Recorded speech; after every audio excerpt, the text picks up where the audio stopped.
Estadio José Zorrilla. Welcome to Valladolid. Welcome to Monday 35 of La Liga. Welcome to Valladolid, Barça, and welcome to Barça Live. It's a huge game that we've got ahead of us. It's a must-win. We need the points. And in front of us, we'll have Real Valladolid, who are still not free of all those relegation worries, and they will for sure put up a big fight against us today. But as we were saying, we need those 3 points. We need to win. We need to fight. We need to stand up, and we need to prove that we're here for a reason, and we'll keep that fight until the very end. Tots units fem força, so here we are, summing all together, starting with this lineup that we already know, and that goes as follows, with Ter Stegen in goal, with Semedo, Piqué, Lenglet and Jordi Alba in defense. In midfield, Sergio Busquets, Sergio Roberto, Arturo Vidal and Riqui Puig, and the forward line for Messi and Antoine Griezmann. 4-4-2 formation to start this game against Real Valladolid, and we'll dive deep into that in just a few minutes while we are seeing Marc-Andre Ter Stegen start his warm-up just behind us here on the grass of José Zorrilla Stadium, the new Zorrilla, and joined by Messi and Griezmann on the front line. No Suarez starting today, and we want to know, what do you guys think about that? Because I'm sure this lineup will be creating a lot of comments to all of you at home, so don't hesitate, lead out in the live chat. We're following you as always on Twitter, on Facebook and on YouTube, also on Barça TV Plus, streaming live worldwide. So let us know where you're watching us from. What do you think? Rate this lineup from 0 to 10. What do you think of these 11 players that Quique Setién has chosen to start this game, this duel against Real Valladolid? I personally like the lineup very much. I like this formation, this 4-4-2 formation, and I can't wait to see how Griezmann gets to develop his game with this possible time formation that will be created there in the midfield. We'll see that in less than 40 minutes, because we're 40 minutes away from kickoff, so we're about to find out. Before we move on to Barça studios and we go ask Sarah, Robert, Maya and everyone, what do you think of the lineup? Let's take a quick look of what took us here. What was this trip to Valladolid? Because we left the same day, even though we're playing at 7:30 p.m. local time. It's pretty early because we've been playing the last games pretty late at night, like 10 p.m. and stuff. But yeah, we've traveled the same day, so we left Ciudad Deportiva earlier this morning around 9 a.m. Flight here, over an hour of flight, and yeah, the team rested, they had lunch just before they came here about an hour ago. Ready to start the warm-up here in a very hot day here in Valladolid, because it's now 33 degrees Celsius. I want to ask you, Sarah, I know you're there. Can you please translate this to Fahrenheit for everyone from the United States? 33 degrees Celsius. Okay, I don't know exactly. Insane hit. I don't know exactly the number, but I know it's very high. I think it's in the 90s, like 91, 2, or something like that, if I'm not mistaken. You can see that there's still sun on the pitch. It's probably going to be this way until the first 10 or 15 minutes of game, until the sun finally goes away. But yeah, heat will play a role for sure in this game, and the cooling breaks will be more important than ever. Anyway, Sarah, since you're here, what are your thoughts on this lineup?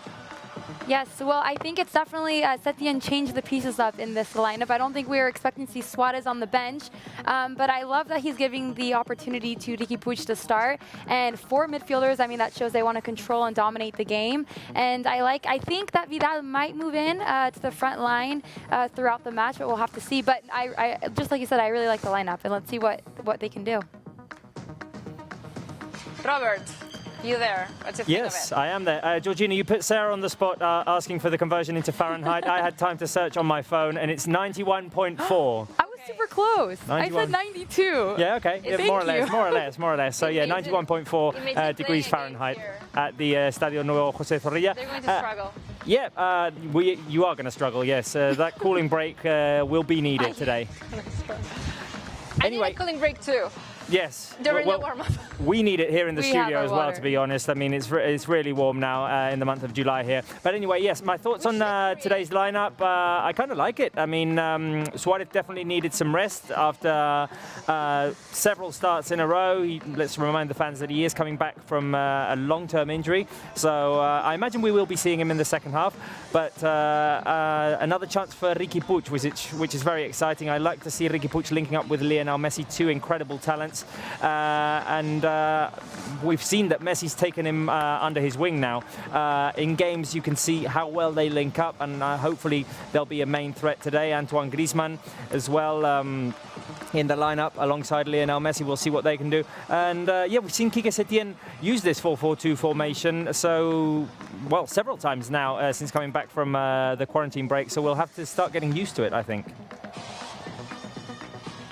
I don't know if you have Maya with you, and we could ask her opinion too on the lineup, or not. You let me know. Do we have Maya? Do we have Mai? I'm not sure. If you're there, Mai, can you hear us? In the control room will, we do have her, Georgina. Hello, Mai. How are you doing? Okay.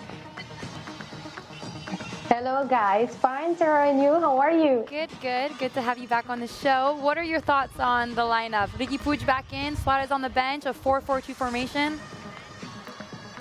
Exactly. I'm super surprised, but I think the same as you guys. I think Suarez needs to rest. Yeah. We know for sure we're going to play it against Napoli soon, and we need our key players to be on top. I'm super happy to see Riqui Puig in the starting lineup. So let's see how it goes this game. Yes, hopefully you can score a goal. It could be amazing. Do you imagine getting a Ricky goal here today?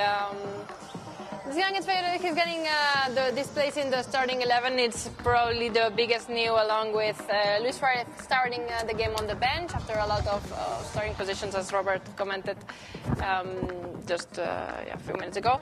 And we'll go deep into the lineup later on in the show. But I want to give this conversation a bit of competition, a bit of rivalry between you, Robert, and Sarah. So I'm going to put out the goal association game for you. And after the game that we played, where was it? It was a couple of games ago. We played this. What stadium was it? Villarreal. A couple of games ago, yeah, the last one. Villarreal. So many games, we can't even remember where we went 1 week ago. Anyway, okay, it was against Villarreal. We were there at the Sala Cerámica. We played this game, and you actually slayed it. Both of you got 4 out of 4. So I want to challenge you again. Let me remind the fans at home how the game works and how they can take part in it too. So I am going to give a word to Robert or Sarah, and they will have 10 seconds to reply with a goal linked to this word, okay? And I want you at home, obviously, to leave those answers in the live chat. What goal inspires you from the word that I will be giving? Okay, so I'm starting with you, Sarah. And the first word. Okay. For you, you have 10 seconds. Okay. Is crossbar. Crossbar? Crossbar. I have one. What? Hold on. I have nothing. I can't think of anything right now. I can't think of anything. I just gave up. Shame on you, Sarah. What's yours, Robert? What were you going to say? Mine is Ronaldinho's first goal at Camp Nou in 2003, the game against Sevilla. He shot from outside the box from long range, and he scored an absolute cracker of a goal. It hit the crossbar before going in. Okay, should we give the point to Robert? It's a goal. I mean, yeah, of course. He won. Square and fair. You could have gone with Griezmann's goal the other day. It just went under the crossbar. By the way, they didn't touch it. It went under. I checked it. It didn't touch it. Yeah. However, earlier this season, there was a goal against Mallorca at home, and Messi goal that hit the crossbar too. You can go and check it out. Beautiful goal by the GOAT. Anyway, let's move on to the second word. In this case, for Robert, who can take a wide gap in the lead here if he answers it right. And I gotta say it's easier, I think. Your word is Osasuna. Osasuna. I'm going to go with another Ronaldinho goal. David shoots from the edge of the box. Ronaldinho manages to turn with the ball in midair, and there's a volley inside the small box. He scores.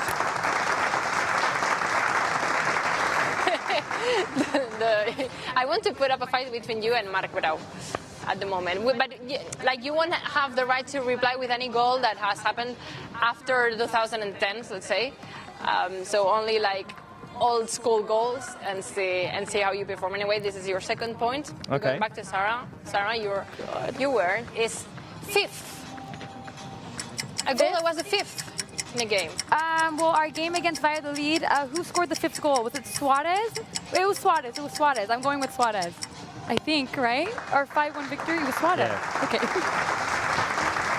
US Suarez. You were right, and yeah, I knew you were going to get this one right. In the end, it was from the first leg of the La Liga. Well, first leg, first part of the season. That win over Valladolid 5-0 that we had at Camp Nou, ending with that Luis Suarez goal. So that's 1 point for Sarah, 2 for Robert. Before we move on to the next word, for you, Robert, it has to be a Barça goal. Okay, so in this case, it's going to be against us, but a Barça own goal. Oh, a Barça own goal. Barça own goal. Has one happened this season? I don't know. There has been one this season, yeah. Well, I was important one.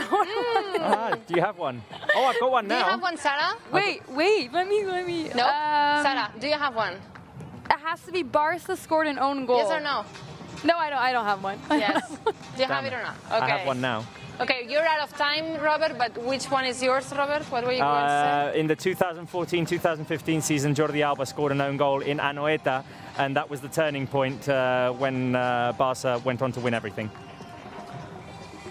Looks like when we score our own goals, it turns pretty bad for us because there has been one this season. I'm sure you remember about it when I'm going to tell you.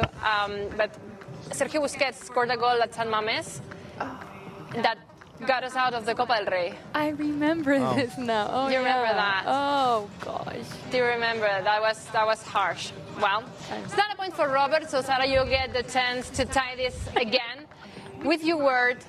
That's 2010. A goal that happened in 2010. Super easy. The Manita happened in 2010. So give me one. I have to give Villa's goal. Which one? Which one? He scored 2. I don't know. One of them. Whichever one you want. That's not red.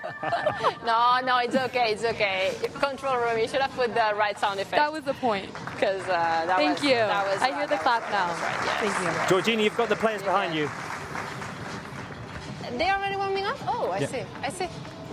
Okay, so all of the players from the starting 11 warming up. Let me refresh real quick the lineup for you. We've got a 4-4-2 formation with Ter Stegen in goal, Semedo, Piqué, Lenglet, and Jordi Alba in defense, with Sergio Busquets, Sergi Roberto, Riqui Puig, and Arturo Vidal in midfield, and Messi and Griezmann on the front line. And yeah, we're sure that Arturo Vidal is definitely going to bring some attacking forces to our front line, but for the moment we're sticking with this 4-4-2 formation that Setien has used in the past. With those big news, having Luis Suarez on the bench from the beginning of the game, and with this starting position for Riqui Puig. So yeah, just a quick reminder, because I'm seeing a lot of comments about Ansu Fati in the live chat. So he's suspended because he got sent off against Espanyol. He didn't travel with us. He's obviously not here at Valladolid, and we will probably see him again next Thursday. Yeah, next Thursday when we play Osasuna, a team who he scored against. When you, Robert, answered Ronaldinho to your word related to Osasuna, I was expecting Ansu Fati, and I wanted to bring that topic up. Oh, that was the game that I was at a wedding today, but yeah. It's true. It was Sarah. That was my first. On the driving seat at the match center. Yeah. Yes, I remember that. That was a good game. It needs to be in the year recap video. Yeah. Anyway, Georgina, I want to strengthen my lead here. He's getting competitive, Georgina. Okay, yeah, sure. I'm all for you, because we're 2-2, and it's Robert's turn. No, 2-2? Yes, we're 2-2. Yeah, I think so, yeah. And it's Robert's turn, so your word is Frankie de Jong. Frankie de Jong. Oh, yeah, he scored against Valencia this season.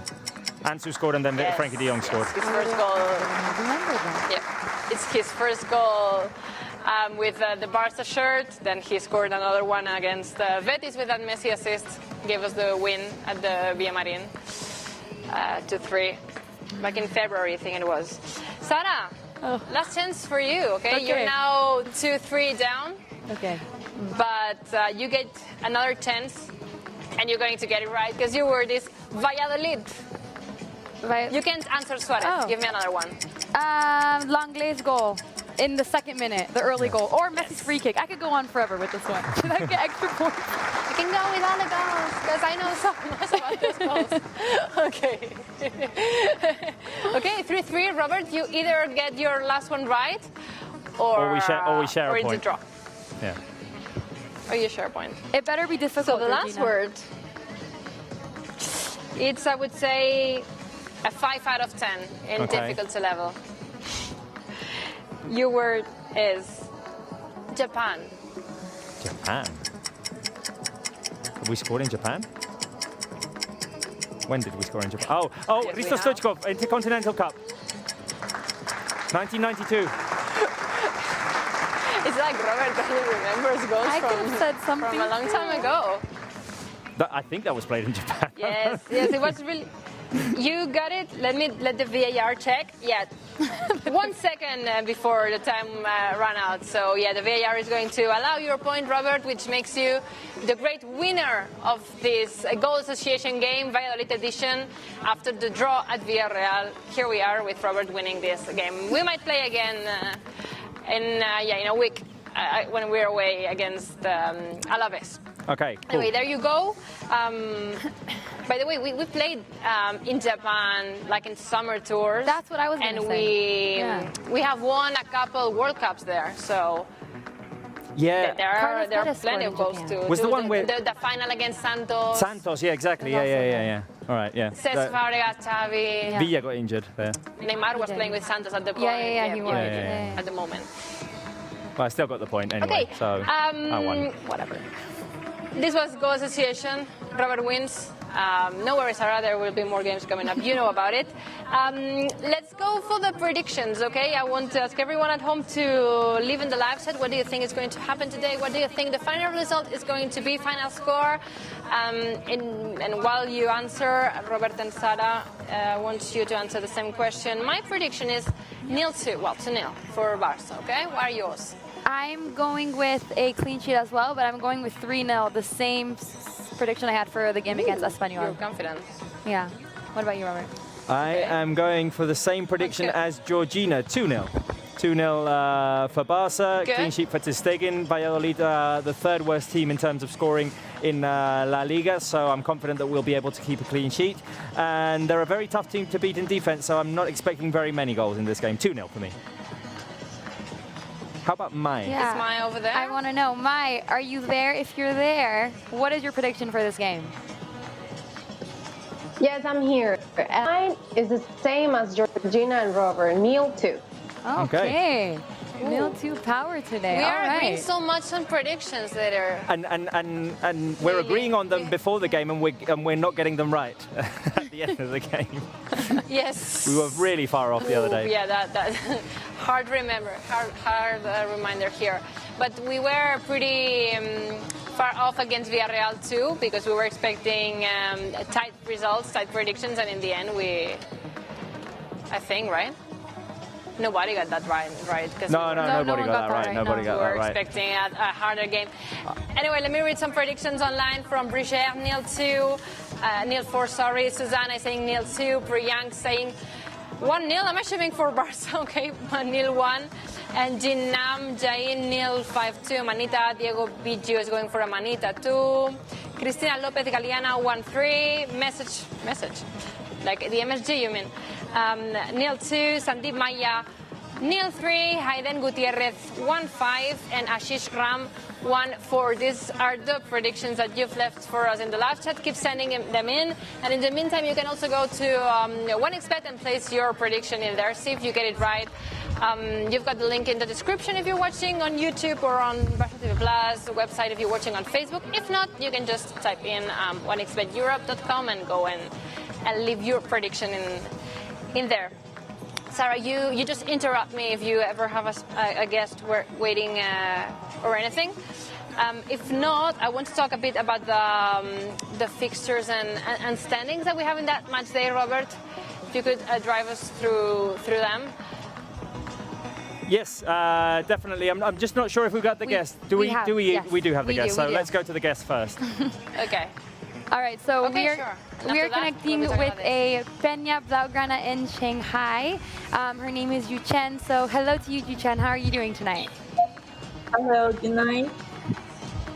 Thank you for joining us. The question that we always ask is, how will the Peña Blaugrana in Shanghai, how will they be following this match? I don't know how it is over there, if it's allowed to be in groups and to be together and be able to watch the game together, or will it be through video calls, or what's the deal over there? Well, right now we're having video calls because the time is a little bit late for us. Yeah. Here is 1 o'clock at night, so it's a little bit hard to gather people at this time, especially at this pandemic, since it's not ended yet. But yet we still have many people who are fascinated, and we are waiting for the game to begin.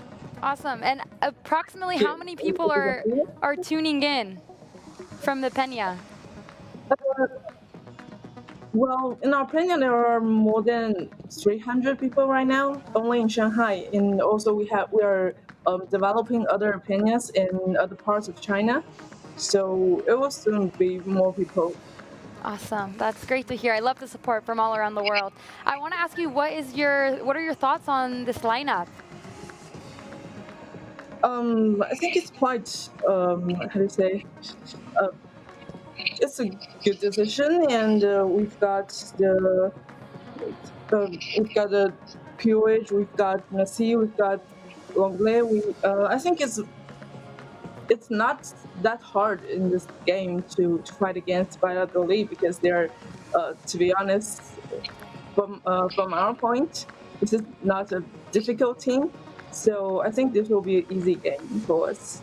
Hopefully we can score some goals today. And last but not least, I want to ask you, what is your prediction for this game? All of us have said 2-0 or 3-0, and we're all keeping clean sheets. So I want to know, what is your prediction? I would say 3-0, 0-3. Sorry. Oh, awesome. So the same as mine. Well, we'll see what happens. Yeah. I also want to mention that if you guys want to send in your pictures, we will show pictures of the Peña Blaugrana in Shanghai in the post game. So make sure you guys do that. Okay. Sure. Thank you so much. Okay, we'll connect to you later on.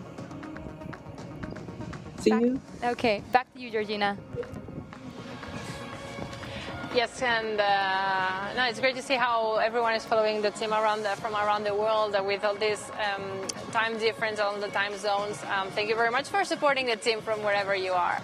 As we're here at the Zorrilla, and while you were interviewing the Peña from Shanghai, Sarah, I was wondering, look at the stadium. Okay, Ignacio, can we see the stadium? I want you to answer me because you're from the States. Doesn't this stadium look to you kind of similar to like a very USA stadium with the glass boxes on the top? It's like very modern. It kind of reminds me me that has been, well, yes. It reminds me of the one in San Jose Levi Stadium, or San Francisco, however you want to say it, but it's very similar with we went there. Yeah. It's just different color, right? But I was thinking the same. It's like the Levi Stadium. We played there a couple of years ago in the summer tour. I can't remember who against though. It was against Inter, Inter or AC Milan. Inter Milan, yeah. Because I was there too. No, AC Milan, I think it was. You were there. You were there too. I saw you too. I'm not gonna get into that. Anyway, so it's kind of similar with all the glass boxes over there, and when we went into the stadium, I thought that it's a very beautiful stadium for a team that just went back to the first division. I mean, it has been the first division for many years, but they were relegated for like 5 years. Back to the first division a couple of years ago. So this new stadium looks so bright, so new, so shiny. And for a team that's like so, I don't want to say small, but obviously they are now facing their relegation fears again and all that. I mean, it's fairly one of the best stadiums that I have been into in La Liga. Robert, can you get us now a quick walk through the standings? Yes, of course. Who are Madrid facing? What's going to happen in this match day? All the information to get us up to speed. Give it to us. Yes, okay. Well, if we can have a look at the standings first. There we go. We've got them on our screens. We're 4 points behind Real Madrid, so if we win today, we put pressure on them. We get 1 point behind them. Real Madrid are facing Granada in this match day 36. And our opponent today, Valladolid, they're in 14th. They're 7 points above the relegation zone. They're in a fairly comfortable position, but they want the 3 points to secure their spot in the first division next season. If we could have a look at the fixtures for this match match day 36. We're facing Valladolid, of course. We only have one game that's been played before this, and that's Osasuna beating Betis 2-1. Celta, sorry, not Betis. Celta getting themselves in a little bit of trouble here, because if Mallorca did win, they would only be 1 point behind Celta. So that could get interesting. That could get interesting. Mallorca facing Sevilla. We're facing Valladolid, and as I was saying, on Monday, Real Madrid are facing Granada. Granada have done quite well at home. They still have some hope to get in European positions. So maybe that's the day that they drop points, and then we can go into the unified match day 37. All the games will be played at the same time. Madrid against Villarreal, and we'll be playing Osasuna at home, and there'll be a little bit of excitement and pressure there for Real Madrid. So hopefully Granada can do us a favour here. And regarding today's game, I've just picked three different points of analysis or conversation or talking points, really. One is that we're facing a very compact opponent today. Sergio González is a coach that usually plays 4-4-2. But today we've already seen that in his formation he's going to play with 5 defenders. They defend very compact. Wherever the ball goes, they go. So the players move in a block. They're a team that defend together, and they're a team that have defended very well at home since coming back from quarantine. They've only conceded 1 goal at home at the Estadio José Zorrilla since coming back from the quarantine break. To beat them, one option that Barca has is quick switches to the opposite wing. So basically, when the ball is on the left-hand side, all of Valladolid will shift towards the left-hand side. Then the right back, be it Semedo, for example, would have to make the run to get in behind his defender. There'd have to be a long switch, precise to find Semedo, and that's where you create advantage. If you go to the other side, vice versa. The team will shift to that side, and you need to find the run of Jordi Alba in behind the defense, and you need to be very precise. And then, of course, make runs inside the box, the likes of Arturo Vidal. He's very good at that. Sergi Roberto can get inside the box as well. Messi, Griezmann. And then there's the away game factor. Barca have not been great away from home this season. In the last 9 games, Barca have only won 3. Last 9 away games, only won 3, 4 draws and 2 losses. The last game away from home, though, good news, we beat Villarreal 4-1. So we'll definitely have to be alert, be focused right from the beginning, go for that win, because we need it to put pressure on Real Madrid. What people at home do you think is the hardest or most difficult thing to beat from Valladolid? 1, 2, or 3? The compact opponent, the quick switches that Robert explained from one side to the opposite side of the pitch, or 3, in this case it's beneficial for us, the fact that we have maybe not been great away this season, but there are no fans today, and our last performance away was against Villarreal in probably one of the best games of the season. So leave them in the live chat if you think 1, 2, or 3. What's the most difficult thing that we're facing today? And while you reply to that, let's put up some trivia, because I know you love that. And it's your chance, Sarah, here with the buzzers to win your queen spot. Yes, for revenge, okay? So my chance to win again. Okay. And if you've... Oh, your chance to win again, of course. Yes, I don't want to take that away from you, Robert. If you've been attentive to Barca's Instagram stories, follow us there, you will know the answer to this first question, because it's a typical one. What's the distance between Camp Nou and the stadium where we are, José Zorrilla? Is it A, 674 kilometers? Okay, there you go. Okay, so Sarah... She pressed her button before the question was over. Sorry. She's cheating. She hurt herself in the process, but I'm going to give it to her. Do you want to go over the options first, Georgina? No, it's okay. Just reply. I'm going to go with A, 674 kilometers. But no, yes, you're right. Oh, okay. No, you're right. I won't do that anymore. I'm sorry. It's 674 kilometers. You get this point, Sarah, but for now on, I need to say all the options before you hit the buzzers, okay? All right. Just to make it fair. Second question, live chat, give me the answers too. What's the point difference at the moment between Barça and Valladolid? We've just seen the standings. Is it A, 29 points? Is it B, 36? Or is it C, 43? Why are you laughing? We did just see the standings, and I can't remember. We just saw them. Wait a minute. A, B, or C? Damn. If you get it wrong, it's the other one who gets to reply. Come on, live chat, help them. A, B, or C? I'm trying to think. I think I know, but I want you to go first. 36. Okay. Yes. Yes? 36 I was points. gonna say You're that. right, I was Robert. gonna It's say that. 1-1. Yeah, but you didn't. So this is Robert I was getting doing math his in my head. point, and 1-1. Guys, quick maths over there. What is... Beautiful stadium, I love it. What is the José Zorrilla's capacity? Is it A, 22K? Is it B, 27K? Or is it C, 31K? I'm going to go with A22. Okay. You say A22, Yeah. but you're wrong. So, Robert, you get your chance here. Do I get a rebound answer? Okay, B27 then. Oh, yeah. On the button. 27, yes. You're right, B is the right answer. 27K people can fit in here. Ignasi, estás equivocado. Because the camera behind me, the cameraman Ignasi was saying, I think it's C, but no, it's 27. Fourth question, who was José Zorrilla, actually? Who was he? Was it A, a former president? Was it B, the top scorer ever for Valladolid? Or was it a Spanish poet?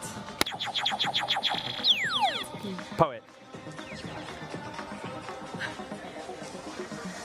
B or C, Robert thinks he was a poet, and you're right, you got your history classes there, literature classes at school. You were attentive. Giving you the right answer and your third point. I'm going to ask a last one. Yeah. Question, and then I'm going to go to Marc. Yeah, we can see Marc Brau because we've actually got you on screen twice now. We can see your. Okay. Okay, because of the competition. Hello. Well, here he is. Okay, so I'm just going to give you, Robert, the win here, 1-3 over Sarah. It's second victory in a single show. Congratulations. But you don't go away. That's a spoiler. That's a spoiler, but I'm going to ask you the question that was meant for them. That's kind of exams that I couldn't prepare, ever. What was the last Valladolid-Barça result? Was it A, 0-1? Was it B, 2-2? Or was it C, 3-4? 0-1 with a Dembele goal just in front of me.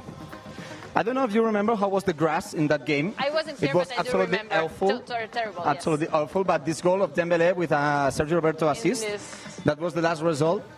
It was in August, 2 years ago. 2 years ago, yeah. But only 1 season ago. No, we were lucky today. We were lucky too today because we're saying that it's hot, but it's still better than cold because Pucela is known to be one of the coldest places in Spain, and everyone struggles when we come here and play in winter. What's your stat? My stat, it's a stat that maybe could be good if the fans are always watching us because it's something that we commented in the last game against Espanyol. So I will ask you also the question. You know that Barça is very close to get 100 goals this season. So I want to ask you, Georgina. You can do the live show with the other camera. Okay, hello everyone. Okay, what's your stat? My stat is how many goals Barça has scored so far this season. Leave them in the live chat. Leave your replies. Okay, now we get the rain in the middle of the shot. But what's your... okay, what do you think? How many goals do you think Barça has scored this season so far? Very close to 100 goals. It's close to 100, but leave your answers in the live chat. I'm going to say... In all competitions. In all competitions, La Liga, Champions League, and Copa del Rey. And Super Cup. And Super Cup. All competitions this season. Okay, I'm going to say 93. 93. But I don't give you options because if they're close to 100, just it could put be up easy. a number over there. 93. Okay, it's 93, 96. I'm seeing here Wonder saying 96. Nayaran is saying 79. Omar 98. 98, very close. KW 98. Leo Messi saying 97. 97, okay. Someone just went over Ashish 109. How many goals? So, well, there are fans that answer correctly. 98 goals. 98 goals. So if Barca scores 2 goals today, we hit 100. Yeah, we could arrive to that stat. Yeah, 100. 100 goals. And the other question is, if Barca reaches that stat, who do you think could be the player who scored that 100 goal this season? That would mean the second goal today. My prediction was 0-2, so it kind of makes sense that we would hit that milestone here. I'm going to say Griezmann. Okay, that's good. Do you know that this is a good stadium for Antoine Griezmann? No, I didn't, but now Last season, he scored 2 goals No, here yes, I did. with Atletico de Madrid. Yes. So this is my prediction, 0-2. Now you give me yours. My prediction is... And I want to ask you the same question, like... The prediction. The prediction and the players. Is 1-2. 1-2. Valladolid is a very defensive team, and I think it will be a very difficult game. And I think that Messi will score the first goal, but the second goal will be scored by Ricky Puig.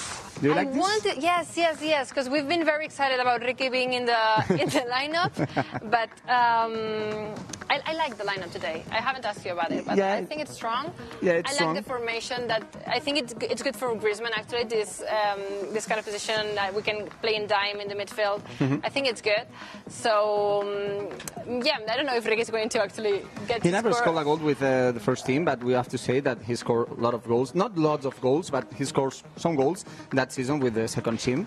So maybe we could expect him to score his first goal with Barca. Don't do it now because we're about to go live and we're all focused on the game. But earlier this week, I think it was Thursday, we released a video on Barca's YouTube channel about the evolution of Ricky Puig, and you can see there unseen footage from when he was in La Masia as a kid celebrating goals, scoring goals. When he was 14. So yes, so since he was 14 until today, a lot of footage, unseen footage from Ricky Puig. So if you're excited about him being in the lineup, once the game is over, you go there. Subscribe to our YouTube channel because we're almost about to hit 10 million. Have you subscribed to Barca's YouTube channel? Of course. Okay. The first day. I was thinking, if you haven't, you go and subscribe now. You've got a minute to subscribe, everyone, and help us reach that 10 million subscribers milestone soon, and check that Ricky Puig video out. Robert commented on what was like the hardest points from Villarreal, like from a tactic point of view. What if you had to pick the one thing that we need to be more careful about, what would you say it is? Well, how to explain it? Valladolid is a very strong team in the center of the defense. Maybe this would be a good game for Ansu Fati, but he couldn't play today. So Barca has to play a lot from the wings. So we have to be careful about that. The center of the defense of Real Valladolid, they put a lot of players there. So it's very important to Barca to open the wings and to make some spaces to the strikers to score goal. You just got some few stats on screen now at the moment that we've been Valladolid 21 times, but we have lost against them 10 times and draw 12. So it means that we have won less than draws and defeats together, meaning today is going to be a struggle. They are fighting to get out of the relegation ghost that's behind them. They need a win. They need a win. Only one win. They can only afford a win. We can only afford a win too. No room for error for both teams, so it's going to be an interesting game that we've got ahead of us. We're leaving you with Sarah, Robert, and all the team for the match center. We'll be joining you throughout the game, and we'll see you in the post game too. Okay, so over to you, Sarah. Bye. Thank you so much, Georgina, for that warm-up as usual. It is match day 36 of La Liga Santander, Valladolid against FC Barcelona. Another must-win match. We need the 3 golden points to continue fighting for that league title that we want so badly. Lots to talk about, but before, let's go over to Robert. Hi, Sarah. 3 games left. Yes, take a deep breath. Three games left. Yes, I do need to take a deep breath. Pretty hot in here. Georgina was talking about how warm it is in Valladolid. It's very warm in here as well. Anyway, yes, an important game here against Valladolid today. We do need the points. We have prepared some stats, some La Liga stats to compare how these two teams have been doing up until now. So here are the differences. Barca have 23 wins in La Liga. Valladolid only have 8. Valladolid are the team that have the highest amount of draws in La Liga, along with 2 other teams, which I can't remember right now. I didn't write it down, so anyway, forgive me for that. But Barca have 7 draws and Valladolid have 12 losses. Barca have 5. We were saying Valladolid are the 3rd worst team in terms of scoring in La Liga. They've only got 29 goals, fewer goals than games played. And Barca have 79, a difference of 50 goals. They've conceded 39, though, versus Barca's 36. Valladolid have been very good in that sense. Valladolid only create 7 shots per game, 43% of them on target. Barca's numbers are higher, 10 shots per game, 60% of them on target. We almost double their amount of passes per game, and our passing accuracy is 15% higher than theirs, and we're level at yellow cards, 80 versus 80, which is interesting. Valladolid have not been shown a red card yet this season. They play clean. They play clean. Yeah. They play clean. Looking at the goal score, they've only scored 29 and they've conceded 39. I think that's where we need to take advantage of the fact that they're not that great up front, and they obviously don't take their chances. So we need to take our chances and score any type of art. Well, the top scorer is Enes Unal. He's not playing today, and he's only got six goals in La Liga. Sergio Guardiola, 6 goals as well. He is playing today. We just saw the Barca players saying hi, exchanging pleasantries before the game with Jordi Masip, former Barca keeper, or our former third keeper when in the Luis Enrique era he was behind Ter Stegen and Claudio Bravo. Yeah. A reunion. He was with the first team for several years, so good chemistry there with Jordi Alba, Sergio Busquets and all them. There. And we saw, look with Luis Suarez now, we saw Riqui Puig and Griezmann exchanging some laughs there before the game. Yeah, you can see them right now, Riqui Puig and Griezmann about to head onto the pitch. I'm excited to see what Riqui Puig can do.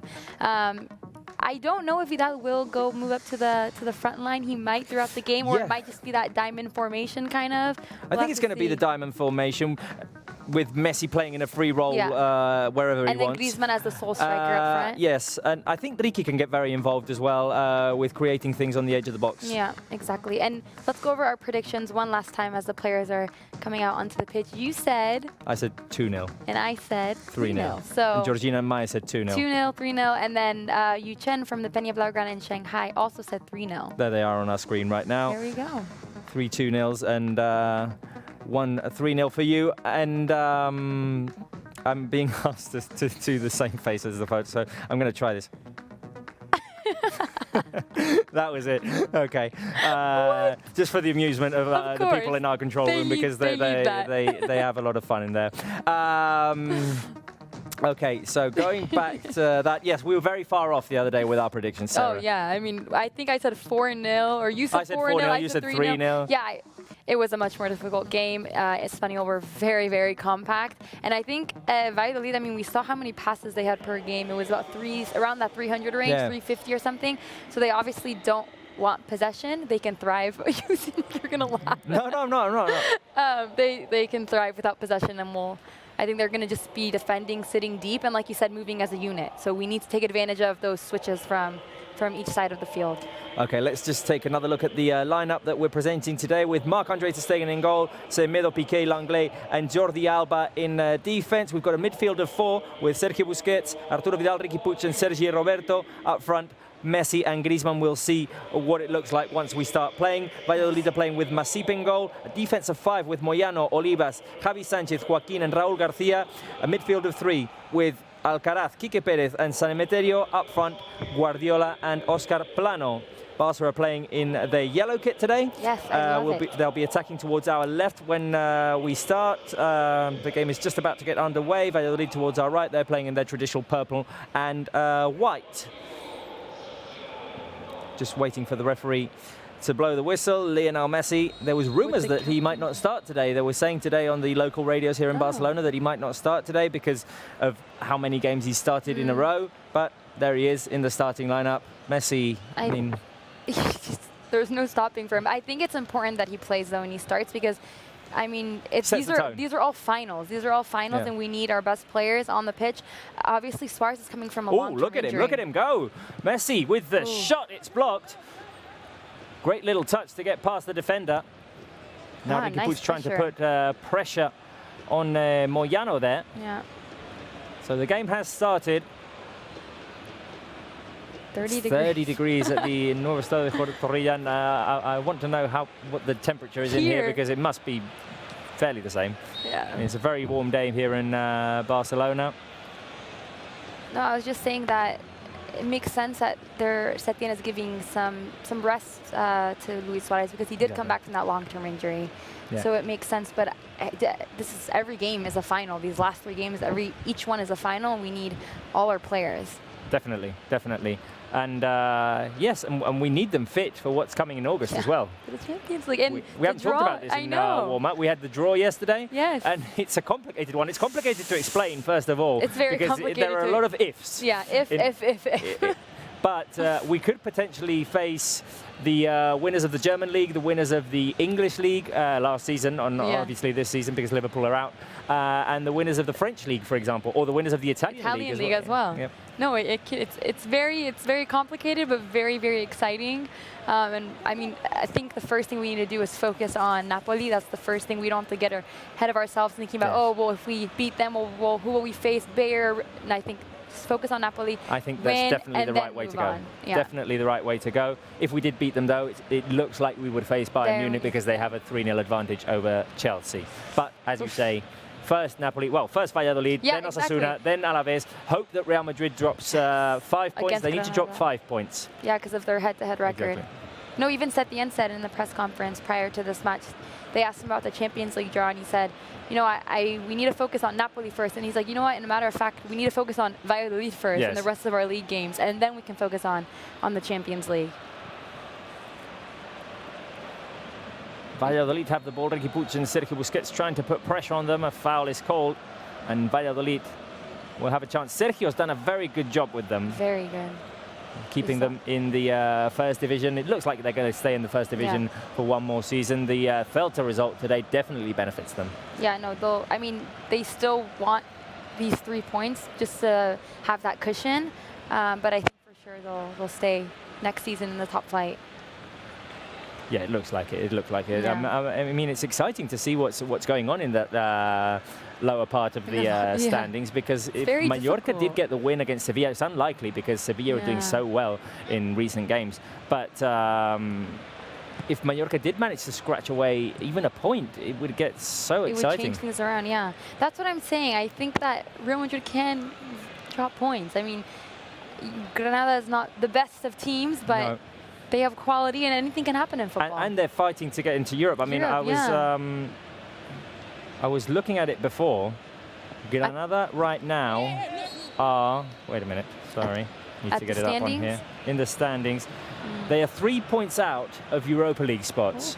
So, I mean, they're in with a chance. Yeah. They're in with a chance. They're going to go for it on Monday. I mean, if they were able to reach that spot in the standings, I mean, they can do some serious damage to Real Madrid. Hopefully that'll happen. Because, of course, they beat Alaves yesterday 2-0. Yeah. Another penalty. Another penalty. I mean, to be honest, I didn't watch the game. I didn't watch it. I only saw a still of it. It did look fairly clear. So, nothing to complain about there. But there have been a lot of penalties called in favour of Real Madrid. Anyway, Barca have the ball. With 4 minutes in, here is Piqué looking for options. Riqui Puig. Riqui Puig with a quick little turn. Yes, very involved. Riqui gets it back to Piqué. You can see what we were saying, that Valladolid are definitely a very compact team. Oh, a lucky touch there by Arturo Vidal. Gets the ball to Nelson Semedo. He's on the right. Semedo can put the ball inside. Riqui Puig inside the box, and the shot is saved by Masip. First chance for Barca. Riqui Puig off of the cross by Semedo. First touch finish. He had to do it with the inside of his left foot, and it went into the hands of Masip. It was a nice link-up, nice combination. And Barca will definitely have to be alert there to try and make the most of the Valladolid mistakes. That's what happened now. Exactly. No, but you saw how easily there was 4 Barca players in the box, and it didn't seem like they were defending them all that well. No. Well, Riqui coming in from behind was definitely in a good position to get the shot there. He did manage to contact the ball, get the shot in. First shot on target. Exactly.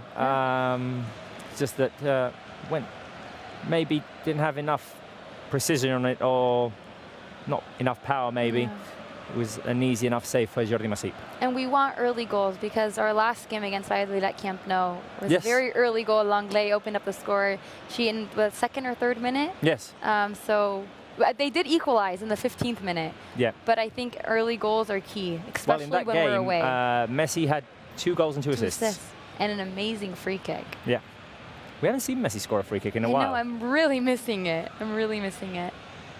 Hopefully maybe today. I mean, the Celta goal felt like it was a Messi goal. Oh, where he passed it to Suarez? He passed it was off of a free kick, and he passed it to Suarez. But we haven't seen Barca try that again.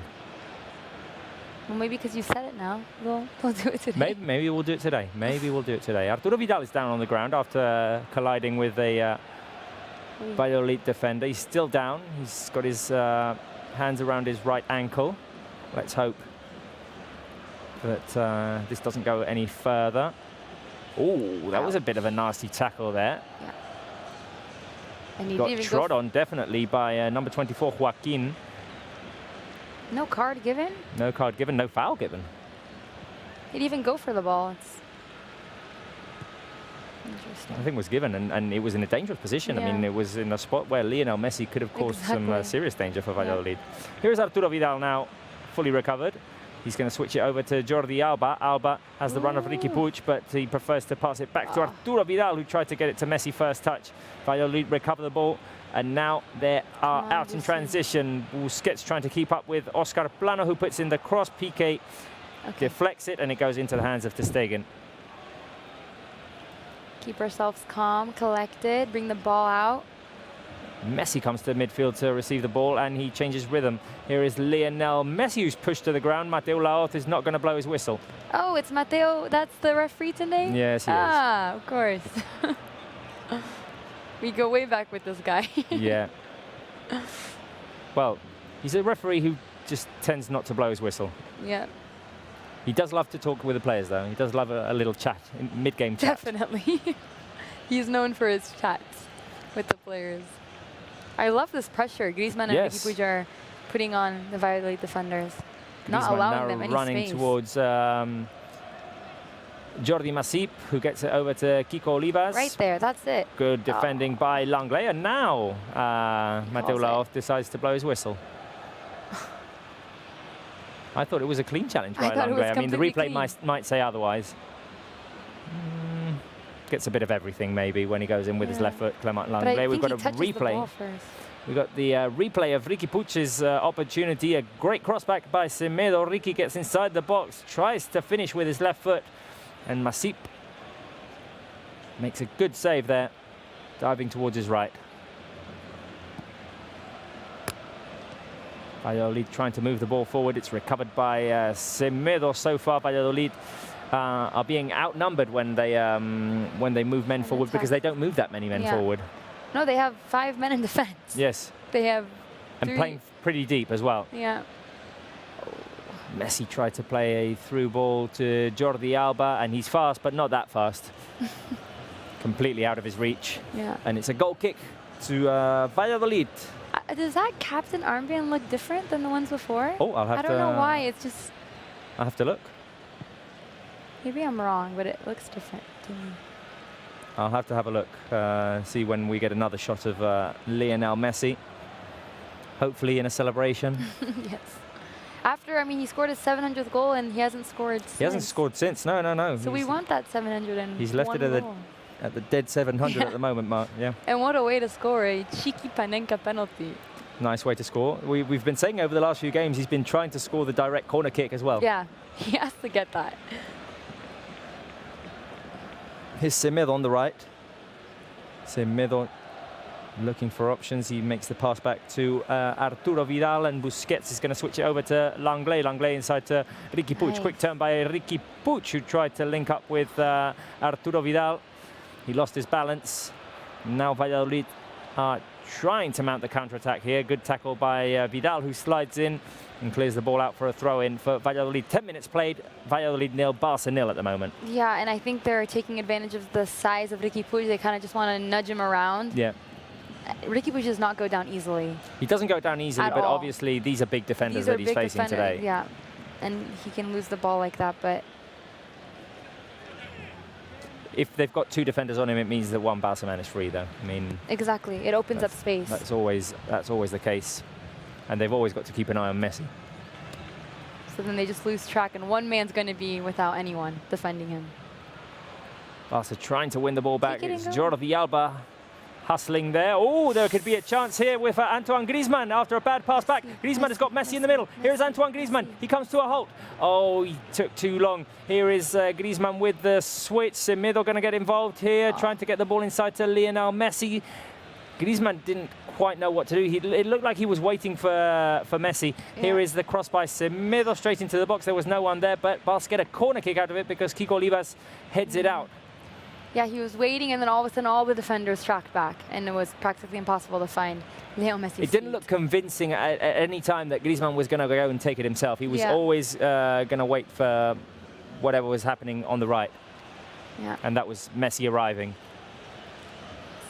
Piqué making his way into the box for this corner kick. Barca take it short. Here's Messi. Messi looking for an angle to put the cross inside. He's got Alba on the edge of the box. Great little link up there between Alba and Messi. Alba with the looping pass. Another shot inside the box, deflected by the Valladolid defense. Sergi Roberto tries to put it in. Barca keep the ball on the edge of Valladolid's box. Oh, you could see that they designed something there on the drawing board before the game. Messi finding Alba on the edge of the box, and Alba looping it back into Messi. He managed to get the ball to Messi. It's just that he wasn't at a correct angle there. That was totally practiced in training. Well, I think we're hearing Mai's voice, so let's go to Mai. Hello. What are your thoughts on these initial 12 minutes of play? Hello, Aziz. Well, I'm super busy right now because I need to focus on all the comments we're receiving on YouTube, on Twitter. Yeah. It's not easy. It's not easy. I really admire Julia because this is hard work. It is. But wait a minute, because Messi's on the edge of the box. Riqui Puig, can he shoot? Riqui tries to get it inside the box, back to Messi. I think we need to take shots when we get the opportunity to do that. And not look for open players. Anyways, Mike, continue. Yes. If I can show you the tweets. I mean, over the last few games, every time we try to talk to Mai, things happen in the game. But it's a good sign, Mai, because that means we end up scoring. You see? Exactly. But interrupt me if you need it, okay? Yeah, we will. Don't worry about me. Okay, let's take a look on the first tweet. This one is about something you were talking before, and it's about the Barca account. With that draw yesterday with the Champions League, too many reactions about this because people is excited about obviously having back the Champions League back, the games, and then obviously a final. So now we know our possible opponents. What do you guys think about this? Well, tough road ahead. It's going to be very tough, but it's very, very exciting, and I cannot wait for the games to begin. Exactly. I think the same, and they're both, Chelsea or Bayern, really hard teams. But if we want the title, we need to win anyone. Yeah. So let's go to the second tweet. This one is from Barca too, and they confirmed the game against Napoli at home. I think this is the best news for us. That is true. We hadn't talked about that. Yeah. And Barca are going to be at Camp Nou. I'm sure we still don't know the date if it's the 7th or the 8th, but we are going to be facing Napoli at Camp Nou, and that is great news for us. It's great news. I mean, it's not that fair because Napoli had their fans. We're not going to have our fans, but everyone's in the same situation. It's fairer than playing at a neutral stadium. Yeah, no, I'm very happy it's at Camp Nou, and I mean the Barca players know this ground so well, so it will definitely be to our advantage. They talk a lot about this. They probably do this game on Portugal, but I think it's better to have it here at our stadium. Barca inside the box. The shot by Vidal is a goal. Bye, you were good luck. Arturo Vidal has scored. Yes. Bang, bang, bang. Let's go. Barca with the goal. Mai, it's happened again. Always. I tell you guys. 15th minute of the game. Barca get the lead. We'll go back to Mai and the social media comments in a minute, but let's have a relook at this goal by Arturo Vidal. Great team play. The ball is played inside the box. Valladolid did manage to regain it for a minute, and it's Messi who makes the final assist to Arturo Vidal. He takes a touch and then puts the shot across Jordi Masip to make it Valladolid 0. Barca 1. What a finish, Sarah, by Arturo Vidal. A powerful shot, very accurate there. It hit the post and went in. Yes, and that connection with Messi. Such a nice pass. Vidal just picks it up and powerful right. There was a great link up there between Sergi Roberto, Semedo, Messi, Vidal. The ball pinballed around for a minute because Valladolid got a couple of touches. Barca regained possession. Messi plays it inside to Vidal, who takes a touch, turns, and it's almost like a volley finish. It is, right across Masip from right to left, hits the post and goes in. Arturo Vidal scored and put Barca ahead. Yes, the Chilean always there helping the team. I like it. I like it to see there.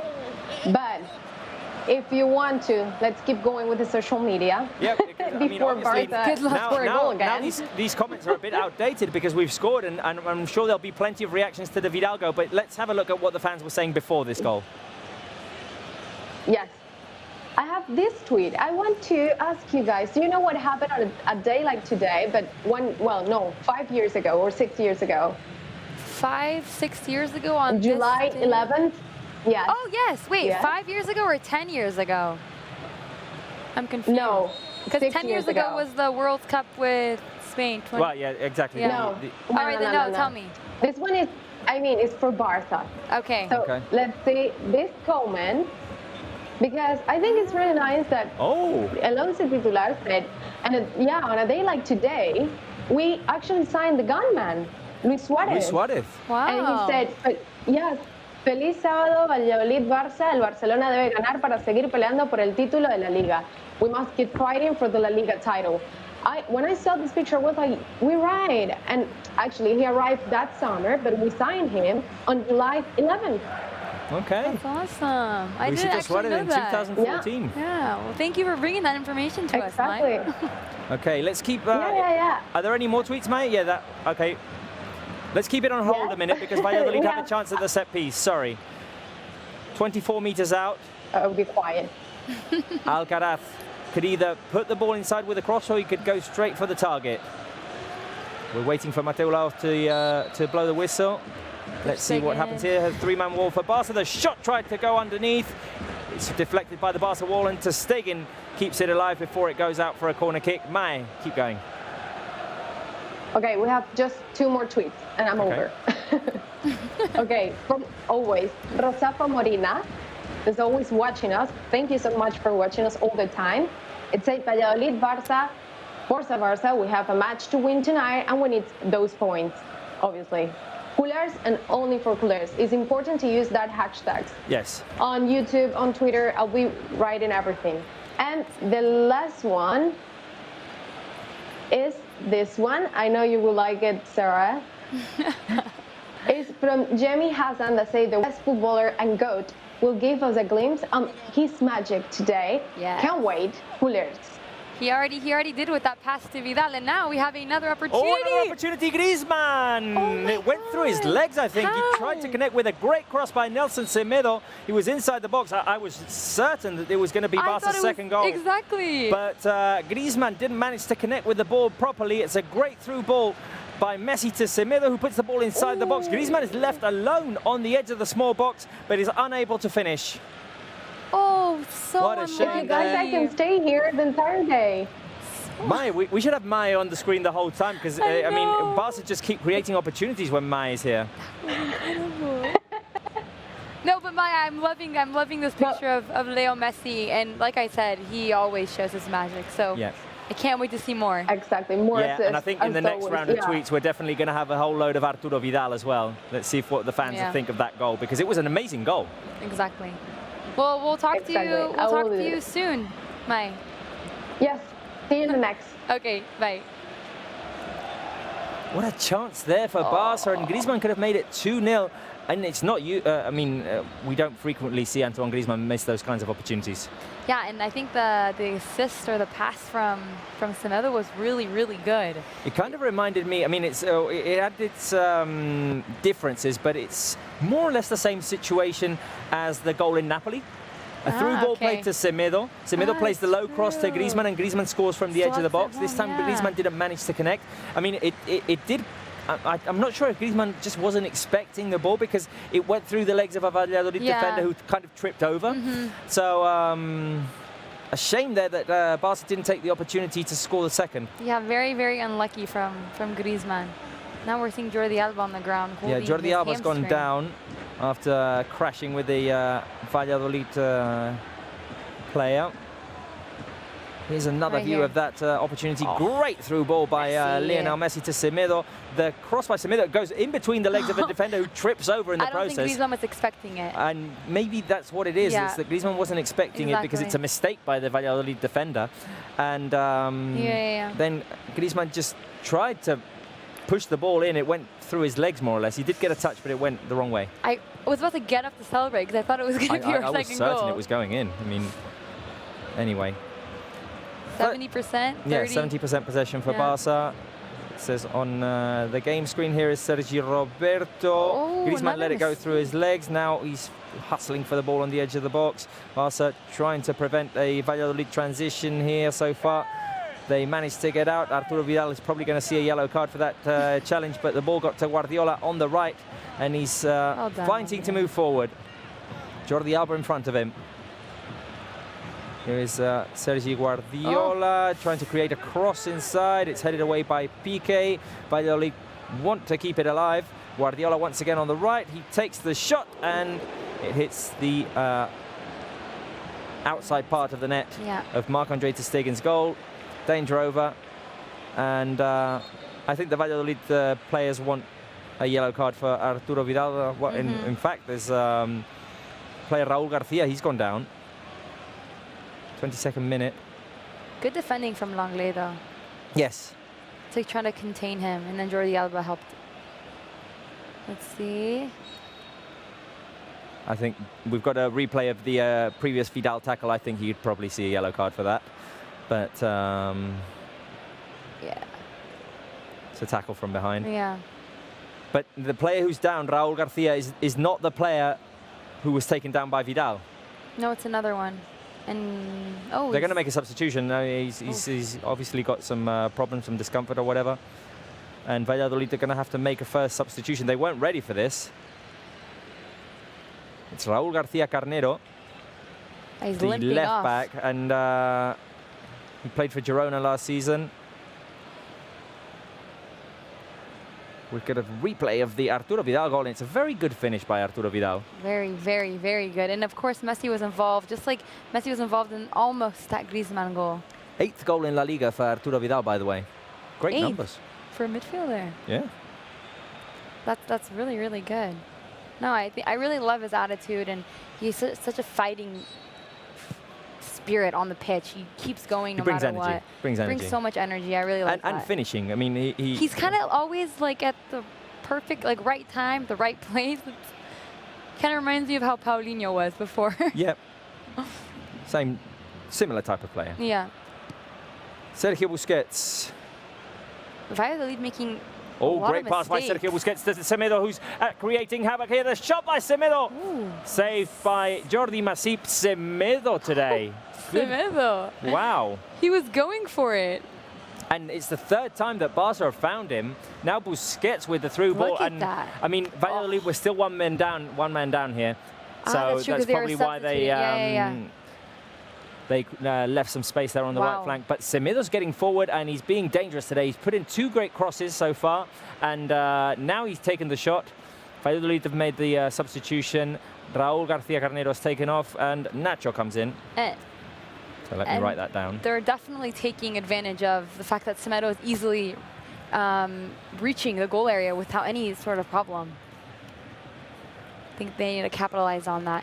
But let's go over to Bruno Balleste, who's at Barca Studios, and he's going to give us the latest of, past Barca and Valladolid matches. Bring some hope to all the fans that are watching today.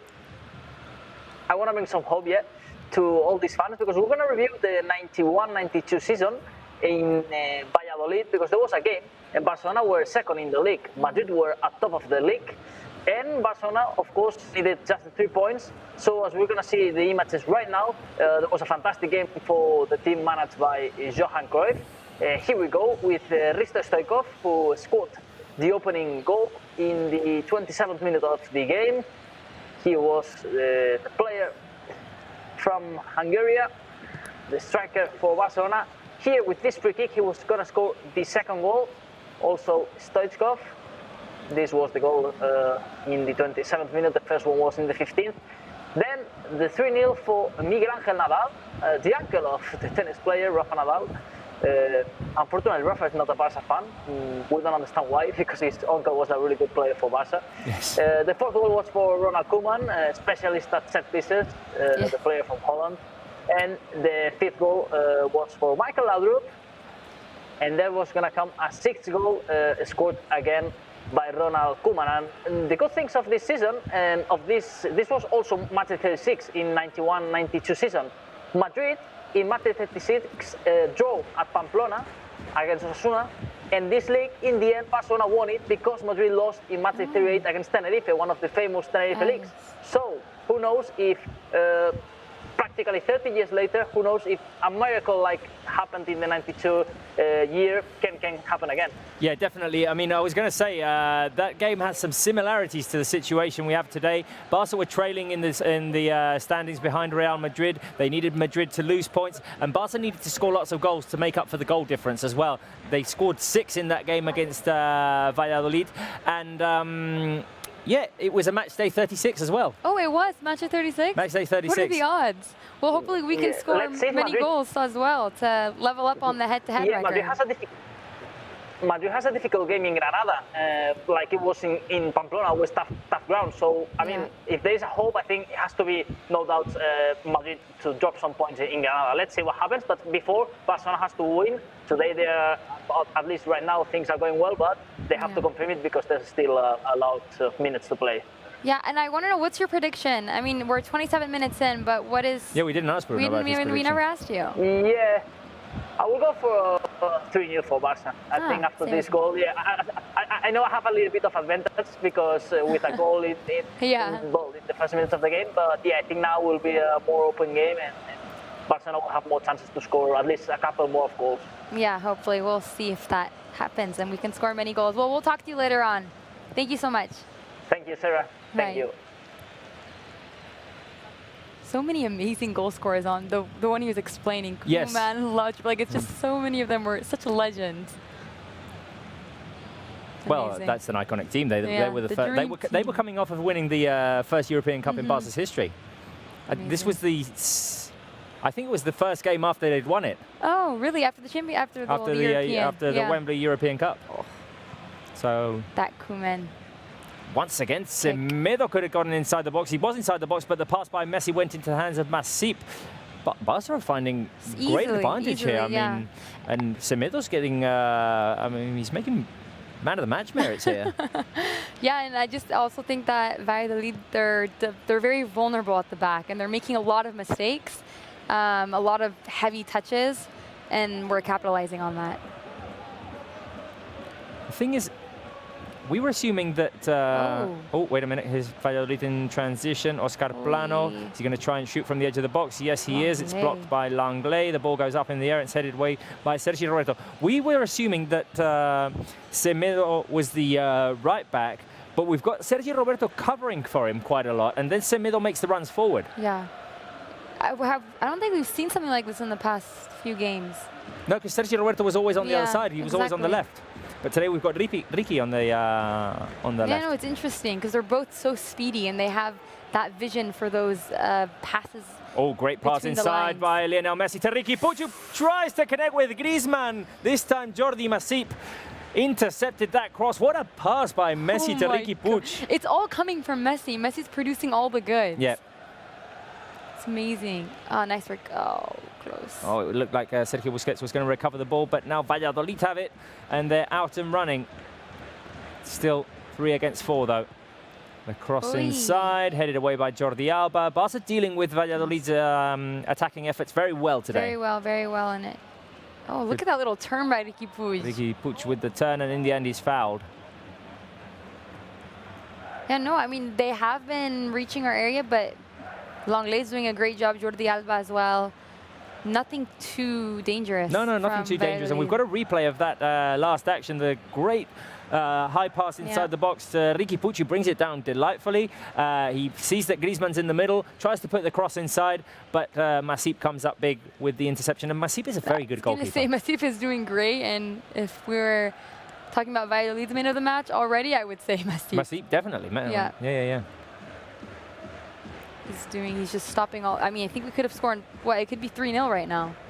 Yes, definitely. I mean, definitely the Griezmann opportunity. Another Griezmann right here with Riqui Puig and Messi linking up to set up. And Riqui had an opportunity early on. Ah, that's true. Now Riqui is fouled. We're going to go for the cooling break, I think. We are. Yeah? Mateo Laoz has blown his whistle. And 31 minutes in with Barca 1-0 up with the Arturo Vidal goal. We're going to the cooling break. I am definitely taking advantage to do some hydration. They're just showing that Busi pass to Semedo. Such a clear. Oh yeah, the shot by Semedo, definitely. A chance to refresh ourselves here, Sarah, and a chance to talk about what the fans can get on the Barca store. Ah, yes. They can get these cool bottles. Number 3 with Piqué. And number 10. And number 10. This is it. This is it. You can get it at the online Barca store. I love how they zoom on your face. Sarah, you show yours. I don't want any zooming, but here's the number 10. No, you can get definitely these cool water bottles. You can get everything that we're wearing today here. This just nice Barca shirt that I'm wearing with Barca written across it. And this is kind of cool. It's like the outline. Yours is very cool. Yeah, it's like the outline of the crest in the blue color, and it's like a kind of like a milk color, I would say, of a shirt. But we also have. I really like the one that's on the mannequin. Yes, I love this I need to get that. I need to get that. The one that's on the mannequin. I thought you were gonna wear it today. You didn't end up wearing it? No. Well, it's on the mannequin. No, I mean, I thought there was another one that you got. No. From the Johan Cruyff collection, Gallina de Piel. And the fans can get that online at fcbarcelona.com. There's a place in the website that says shop. Official, And that's the official store for Football Club Barcelona. And you can get all sorts of stuff. Exactly. You can get, obviously, the official kits as well, which I think, I'm not sure if we're allowed to say this or not, but now you can get this season's kits with discounts as well, because we're going to go into the new season.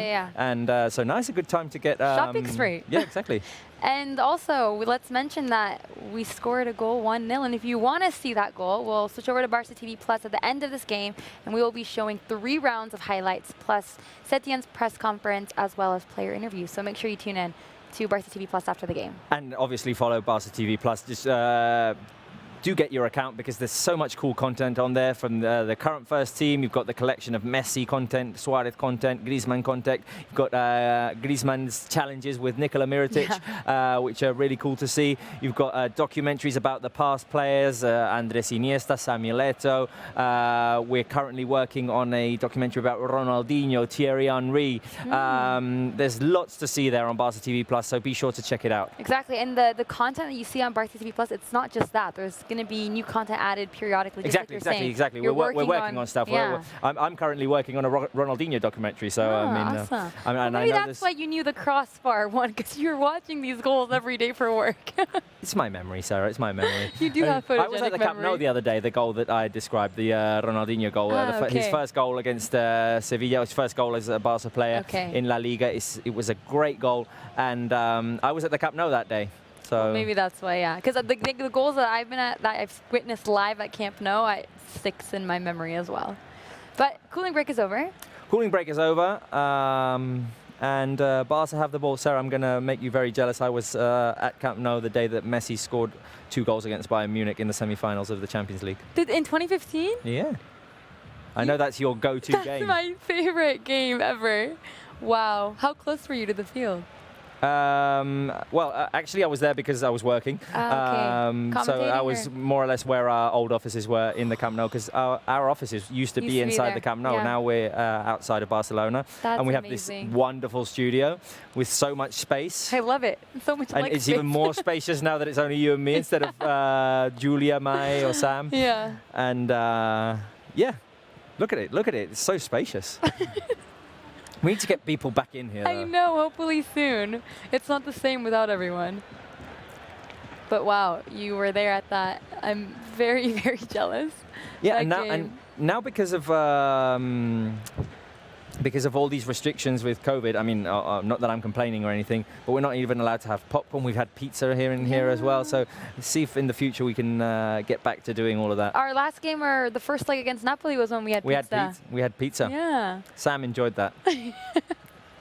Sam had loads of pizza that day. He loves pizza. He loves pizza. He loves popcorn. There was something he said that he didn't like that I was... I can't remember what it was, but I was baffled that he didn't like that, because it was something that was like really edible. I can't remember what it was. Anyway, let's get back to the game, maybe. Let's get back to the game. 36 minutes. Piqué smiling. Piqué smiling because There was a call against him. Yeah, there was a call against him, and he didn't quite agree with it. He was putting pressure on Oscar Plano there from behind. I think he did tread on Plano's right foot. Well, inadvertently. Let's go over to Mai to see if she has more reactions of the fans of that Vidal goal in the 15th minute of the game. Oh, wait a minute. No. Wait a minute. We can't go to Mai because Valladolid are in transition here. Ter Stegen makes the save. And we were so fortunate there that I can't see who it was, but the Valladolid defender, Quique Perez, ran out of gas, basically, once he got inside the box. But he had the advantage. He was making the run towards the box, towards Ter Stegen. He got inside, and then he just seemed to fade because he dropped to the ground and couldn't quite get the finish. Ter Stegen made up for Barca's mistake there. Mai, go for it. Okay, now that you were talking about the Barca store, this one is from the Barca store too. Oh, nice. I don't know if you see guys say Barca just behind the name scene. Yeah. Awesome. So let's take a look. I just have few reactions. I just took what I can because it's impossible to do this at the time. It's many people comment about Arturo Vidal from South America, people tweeting or doing comments en español diciendo que es el mejor, que está haciendo súper bien, and obviously in English, all the people reacting to the game. So if you want to, let's take a look on the first tweet. This one is from Sudes Banya, number 10, says, lethal finish from Vidal, Barca 1-0 up before 15-minute mark, 20th assist for Messi out of nowhere. Yeah, we didn't talk about that. 20th assist for Leonel Messi. Wow. It's Messi things. And exactly. That gives me to go to the second tweet. This is an account of Barca, but not the club. It's someone who is a really good fan and is always giving these amazing stats. It's Barca Times that said, Valladolid Barca, Lionel Messi is the first player in La Liga history to score 20 goals, more than 20, of course, and provide more than 20 assists in a single season. I like the creativity because he does it in the year 2020 as well. I know. It's amazing. It's awesome. That's thanks to Marta because she me with all the amazing tweets they're giving us on social media. Amazing. And the last one, it's someone that Robert mentioned. And I don't know if you agree with this, but Benji 781 say Semedo and Dani Alves. I completely agree. Completely. Yeah. That is such a compliment too, because Dani Alves is going down, or is gone down one of the best right backs in history of Barca, and to compare him, I definitely agree with that statement. Yeah, well, I'm seeing all the people, like, the trending topic, obviously, is Barca, the Valladolid Barca, the culers and everything here. People are saying that Semedo is on fire today. Like, he's doing an amazing job in the right back. He is, definitely. Semedo's... everything's going through him. Man of the match merits, definitely. Yeah. That's awesome. But, well, for now, this is it. Okay, wait a minute, because we've got a great combination here. Messi with the wrong pass there, and we don't usually say Messi and wrong pass in the same sentence. But, yeah, sorry, thank you, Mai. We'll talk to you at halftime. Perfect. Langley saw a yellow card there. Yeah. I don't know if Langley was on the list of players. That list was so long that I got lost. No, I don't think he was. No, I don't think he was. It is very long. Piqué is. Piqué is, Messi is, Suarez is. Vidal was, is he still?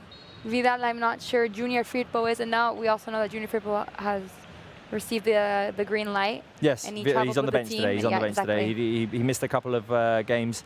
He recovered from that thigh injury. Due to an injury. Who hasn't recovered yet is Frankie de Jong. He's training with the team. I just heard today that they were saying he didn't feel comfortable enough yet, but hopefully he'll be there for the final two games of the season. Setien said in his press conference that he doesn't want to risk anything with De Jong, and they want to make sure he's in excellent form when he comes back, and that will be against Osasuna. Because he'll be a necessary player for the Napoli ties as well. For sure. He's crucial in the midfield. Even so, the players who've been replacing him, Rakitic, Riqui Puig, even Sergio Roberto in midfield. Yeah. Very, very decent. Very good job. Now Semedo once again flying down the right flank. He gets the ball to Arturo Vidal. Vidal in the middle to Messi. Ooh. Messi manages to get free. Messi looking for an angle to shoot. The shot by Messi just misses the target. And he's still stuck there on the 700th goal Honestly, mark. who passed him the ball? Was it Vidal. It was kind of a heavy touch from Vidal, and he still managed to control it, turn it, and drive towards goal. That's incredible. Oh, that should be a corner kick. Oh no, it is a corner kick. Sorry, I didn't realize it was a corner kick. Riqui Puig gets it out to Jordi Alba. Alba back to Messi on the left.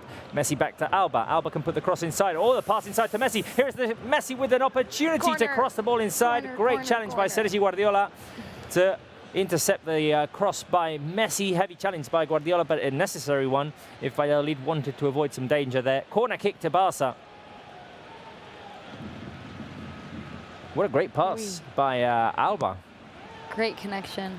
Riqui plays it out to Jordi Alba. Great connection there. Oh, Riqui with a bit of a heavy touch there.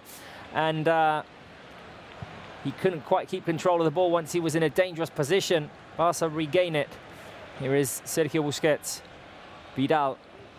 Vidal over to Piqué. Riqui Puig kept asking for the ball in the two corners that they just took. Wait, he took the corner. He went flying into the box. And Jordi Alba gave him back the ball. Exactly. Oh, close. Messi trying to link up with Riqui Puig. Close, close, close. 2 minutes and a half left until we hit the 45th minute mark. Yes, 2 minutes and a half left. And let's go over to Senor Balleste. I'm no longer going to say your first name. Talk us through a little bit about past Why is that, Sarah? You're not going to say. Why is that, Sarah? That you're not going to say Bruno's first name? Just continue, Bruno. I mean.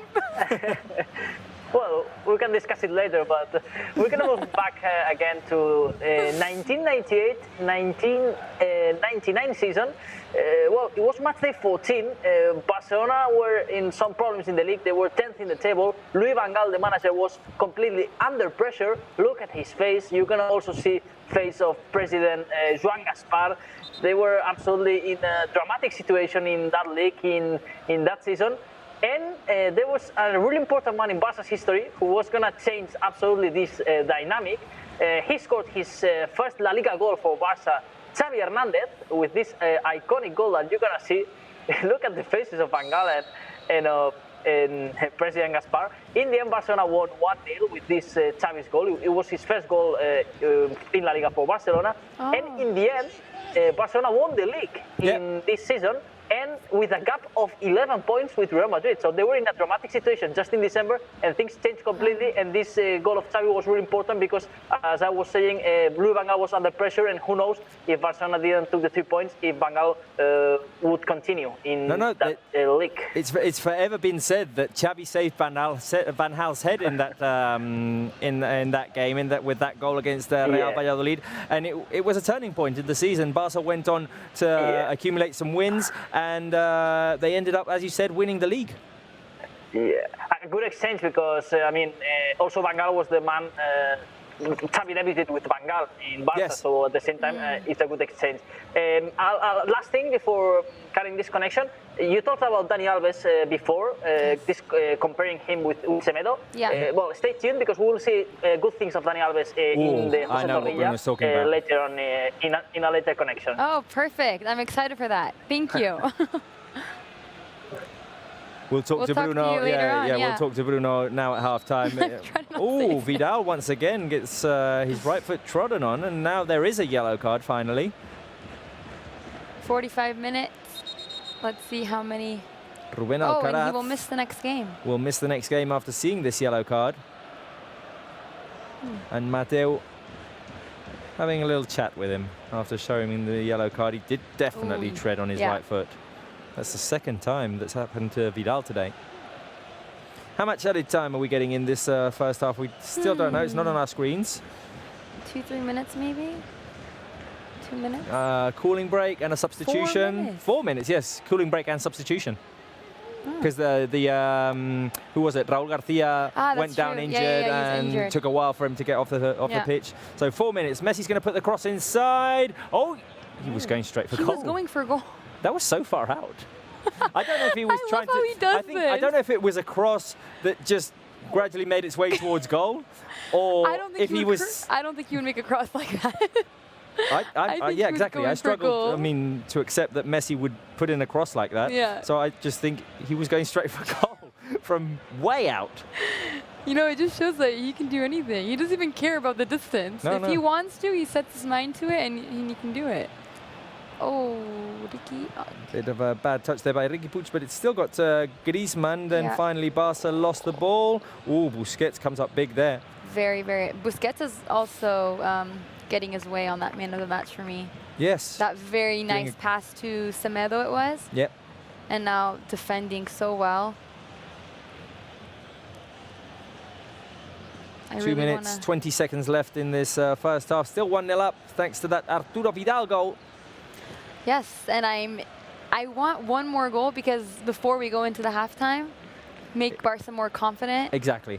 We need that. We need that confidence booster. I mean, I know we're 1-0 up, but it's dangerous like this. If you're 2-0 up, it opens up the opportunity of making maybe some more substitutions earlier on in the second half, not forcing players like, I mean, Messi might even be taken off if we get an important advantage. Yeah. I mean, if things stay at 1-0, you need to keep Messi on the pitch. Exactly. If we go up 2-3-0, maybe you can rest him for a bit. Yeah, and if you go up 2-3-0, it also forces Valladolid to attack more, leaving spaces behind. And obviously, we will take advantage of that.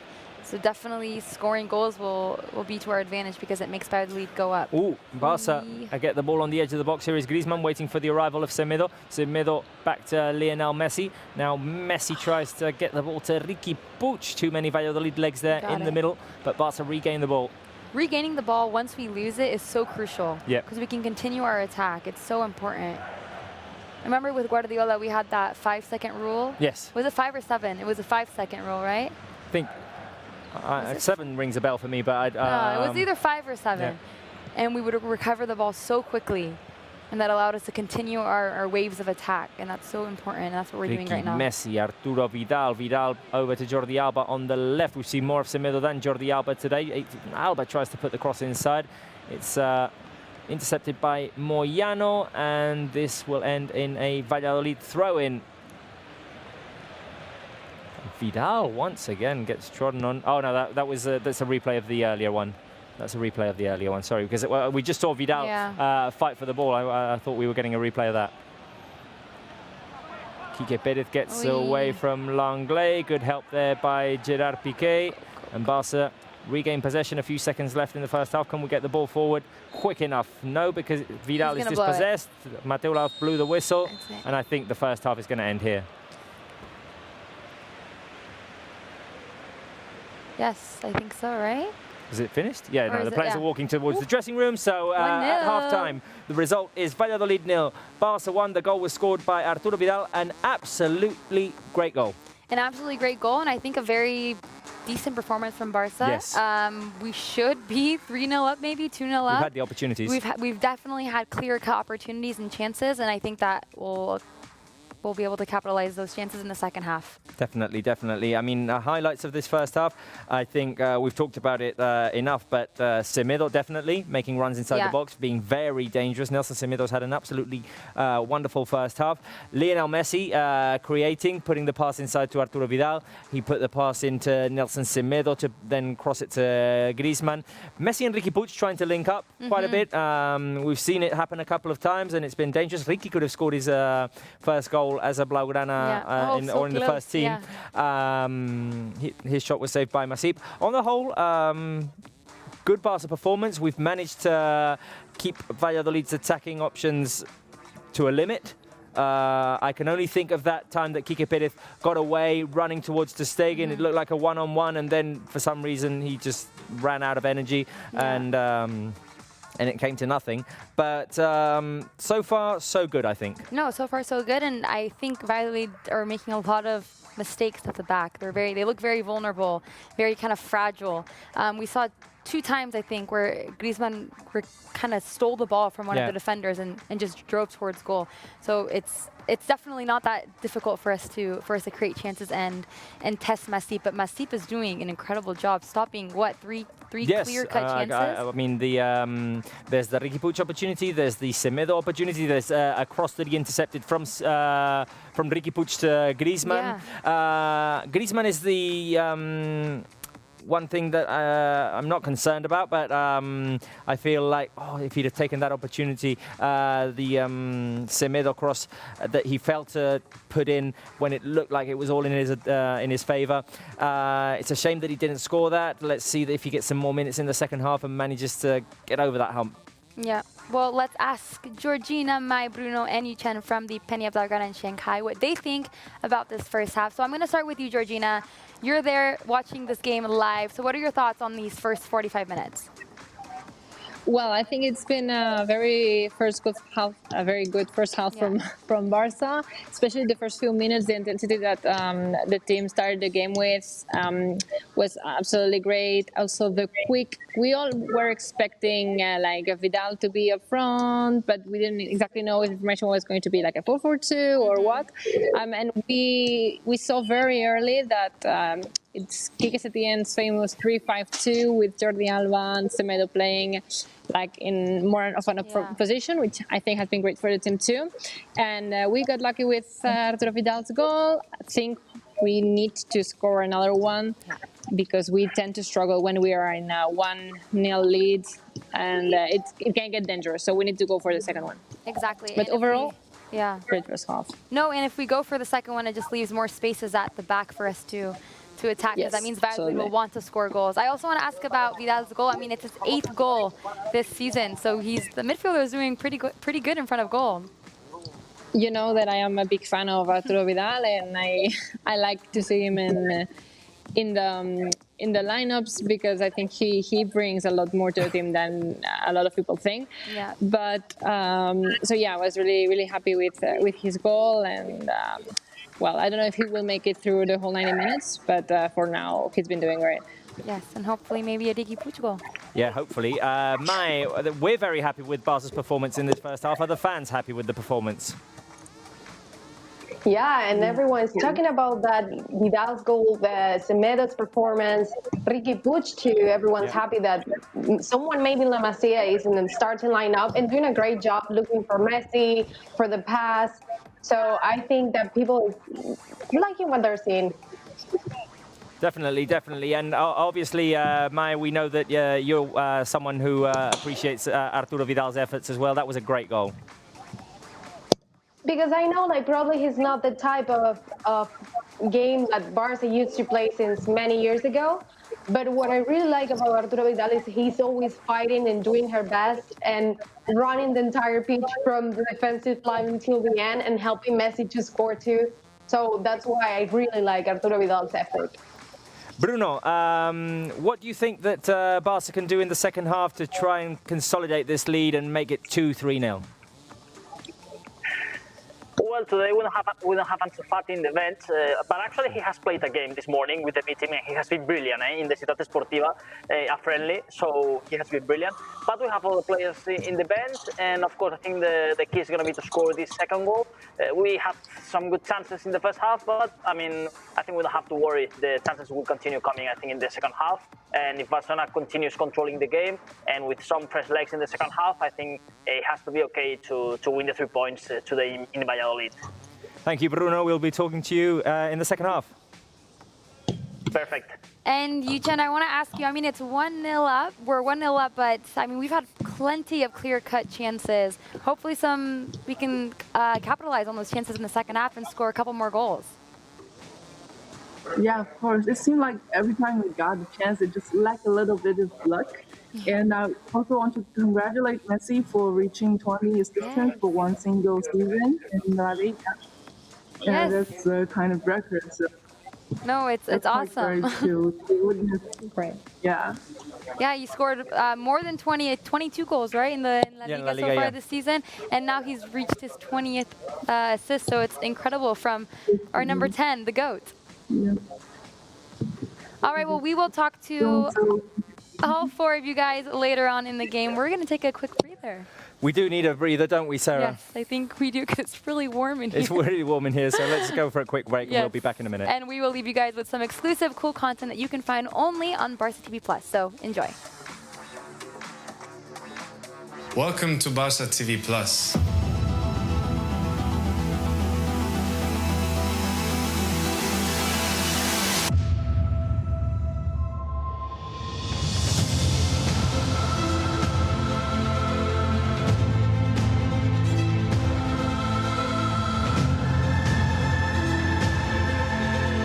I'm ready.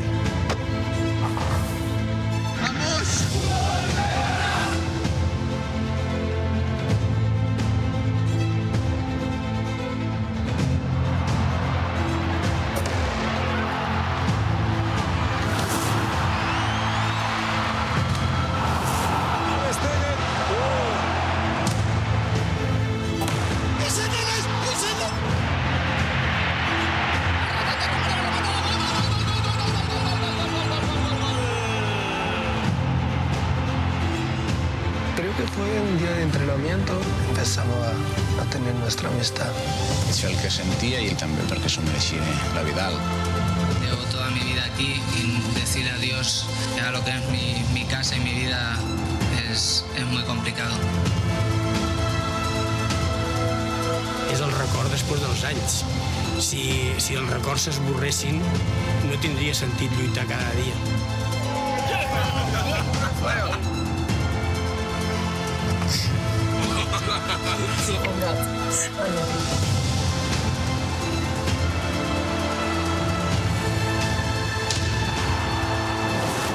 Jugamos y competimos contra nosotros mismos, como llevamos haciendo desde mucho tiempo.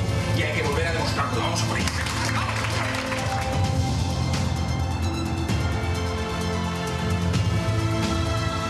Al final lo peor de una lesión es que dices, ¿volveré a ser yo? Esa es la pregunta. I vam poder guanyar un partit que va ser molt difícil, va estar ajustat. Barcelona não é só jogar, tem uma parte boa que nos ensina a sermos pessoas. Tots els valors, un missatge que donem, som grans exemples per tots aquests nens que estan creixent i que veuen el Barça com un mirall a seguir. Vamos a ver si tú estás ready. Esse é o principal, realizar meu sonho de ser jogador de futebol. Não tem preço, faria tudo de novo.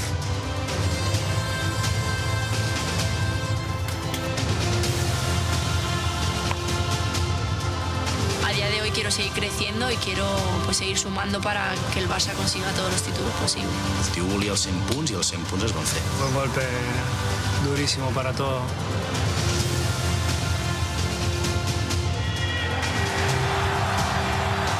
Personal, pues el momento más fuerte que he vivido como jugador del Barça.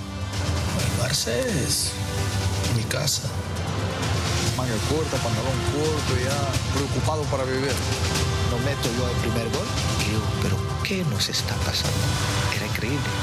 Mientras tú tienes el balón, el otro no puede marcar el gol. És qüestió d'organització. El Barça és bàsicament mantenir la pilota, dominar el partit. To have fun, it's the most important thing. Sí, el momento más dulce. Yo creo que ha sido algo muy grande. Welcome, Barça fans. This is Barça Live Match Center. Bona tarda, companys i titular. Trey, how are you? Hey, I'm doing good, thank you. Buenas noches. És un somni rere somni, ¿eh? El fútbol no es solo el ganar, el perder. Yo creo que te enseña muchas cosas. Lo importante es estar aquí, vivirlo. El Barça que hay en este momento puede ser el mejor equipo del mundo. Espectacular. ¡Viva el Barça y viva Cataluña!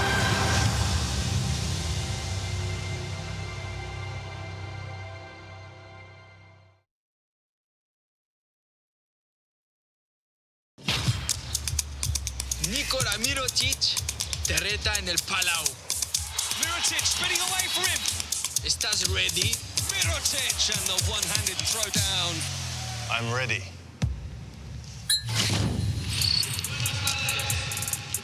Hoy no vengo de amiguete, hoy vengo a ganar. ¿Sí? Pues ya somos dos. lo más importante es el fair play. Fair play. Este reto lo gana quien meta más triple. Tenéis un minuto. Yo nunca voy de favorito, así que creo que el favorito es Antoine. Dios. ¡Me la tira mal! Qué lenta me la pasa, ¿no? Que alguien controle el tiempo, porque yo de este árbitro no me fío mucho. Este reto va de puntería. Ganará el mejor de 10 intentos. Este sí que voy a ganar, porque yo soy un futbolista y estoy preparado y he entrenado para este challenge. Esto es el 10, ¿no? ¡Ay, Dios! Y mucho. Si ese estaba así, hoy sigue dentro. Ya estoy arreglado. Ready? Nico. Sí, no, si te pones así, yo me voy, ¿eh? Vale. El último reto pondrá a prueba vuestra habilidad.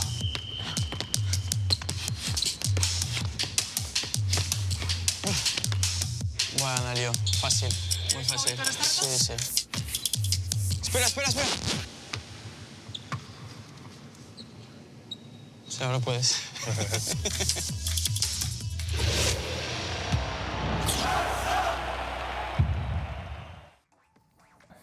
Some teasers of what you can find exclusively and only on Barca TV Plus. Well, we were talking about these challenges of Antoine Griezmann and Nikola Mirotic during the first half, and it's one of the cool contents you can see, and that's going to be a series. Antoine Griezmann challenging different people. Obviously, things were supposed to be recorded during the COVID pandemic, so they weren't recorded, and new episodes will have to come out later on in the year, but be sure to check it out, definitely. Yes, that first episode I saw, I really liked it. I'm looking forward to the next episodes. They get competitive. They do. I love it. I love the competitive spirit. It's like what me and you exactly. have here. But I think we should go and look over the stats of this game. Yes. The game in numbers, we'll get them on our screen in 3, 2, 1, go. Okay, Barca have scored 1 goal. That was Arturo Vidal, who gave Barca the lead. Valladolid haven't scored. Barca have 74% possession, which is been fairly usual in these last few games, that Barca have high possessions, but we've created more with it today than we did the other day against Espanyol. We've created 6 shots, 3 of them on target, good saves by Masip, and the Arturo Vidal goal, obviously. 4 shots for Valladolid, but really none of them have been that much of a threat for Marc-Andre ter Stegen. 3 corner kicks for Barca, 1 for Valladolid. No offsides called. Barca have completed 429 passes, 145 only for Valladolid. Barca's passing accuracy is 90%. We're completing 9 out of 10 passes, which is very good, obviously. 72% for Valladolid. 1 yellow card for each team, no red cards, no penalties, fortunately. I want to point out something funny before I talk about the shots on target. Valladolid 1 yellow card, Barca 1 yellow card, and now we're equal on 81 and 81. 81, because we started with 80 and 80, so we move up together. But the shots on target, that just shows that Valladolid are really not testing ter Stegen. Yeah. They're really not doing much, and we've had 3 shots on target, and Masip has come out with big saves. So hopefully we can convert these shots on target to goals, and we can see that number 1 go up to maybe 3 or 4. Hopefully. Yeah. Hopefully. We'll see in this second half. We'll see if Quique Setién makes any substitutions with the players coming back out now in just a couple of minutes. We can see them getting ready to get back onto the pitch. Ooh. Luis Suarez is going to come on. I had a feeling that was going to happen. See? Let's see who comes I off have for a him. feeling it will be Griezmann, but I have no knowledge. I mean, Let's see. maybe he takes off a midfielder. I don't know. Because as Georgina was saying, we're playing this 3-5-2 formation with Semedo and Jordi Alba making deep runs down both sides. And Sergi Roberto's the player who's been drifting back more. Yeah, right behind Semedo, while Semedo makes those runs on the right-hand side. Ter Stegen and Riqui Puig saying some stuff to each other. They're making, I don't know what they're saying. I've always wanted to know, like in these what they say to each other. What they say I really to each want other. to know. Yeah, definitely. So we can see that ter Stegen's coming back on. Busquets, Sergi Roberto Langley, Riqui Puig. We can't see any more Barca players at the moment because they're still making their way back out. Luis Suarez is going to come on in this second half. And yeah, I think it's either going to be... I think it might be Sergi Roberto or Vidal. No, Sergi Roberto's there. Then it might be Vidal. Sergi Roberto is there, so maybe either Vidal or Griezmann. Yeah. Let's see. I kind of want to keep this 3-5-2 formation. I think it's working well. Valladolid are going to make a double substitution, so that will be 3 substitutions already made for Valladolid. Let's remember that they did make one in the first half. That was due to injury. Raúl García Carnero was taken off. Now Alcaraz has been taken off. I think that Griezmann is the player who's not coming back onto the field, because I can see Arturo Vidal, I can see Messi, I can see Riqui Puig. Yeah. We saw Semedo as well. We hadn't mentioned him. So Luis Suarez for Antoine Griezmann is the substitution for Football Club Barcelona. It's a shame, because I really wanted Griezmann to score. He was so close to scoring in the first half. Definitely, yes. We'll have to wait until I thought maybe that he would get like an opportunity to redeem himself with some more minutes in the second half and potentially create some more chances. But anyway, the players coming back onto the field, and Barca will be attacking towards the right-hand side of our screens. Valladolid towards our left. Let's just refresh the lineup with that substitution. Marc-Andre ter Stegen in goal. We've got this 3-5-2 formation. So Sergi Roberto, Piqué and Lenglet in defense, with 2 wing-backs on the right, Semedo, on the left, Jordi Alba. In midfield, Busquets, Riqui Puig, and Arturo Vidal. Up front, Messi and Luis Suarez now. Yeah, the best friends up front. Exactly. No, I really like this 3-5-2 formation. It's what Setien initially tried when he first came to Barca. It was his first game against Granada, I think, and they won 1-0 with that system, the 3-5-2, and it worked very well. And I'm glad that he's kind of resorting back to this system. He's tried so many different formations in the past few games. First, with the first 2 games, I think it started with Villarreal with the 4-4-2, but kind of the diamond formation, Messi floating behind Suarez and Griezmann. And then we kind of saw a different system against Espanyol, and now the 3-5-2 in this game. Valladolid had a corner kick. It was cleared away by the Barca defense. First minute of the second half. And we're close to Barca's box here. Throw in for Valladolid on the left-hand side. Here's Nacho.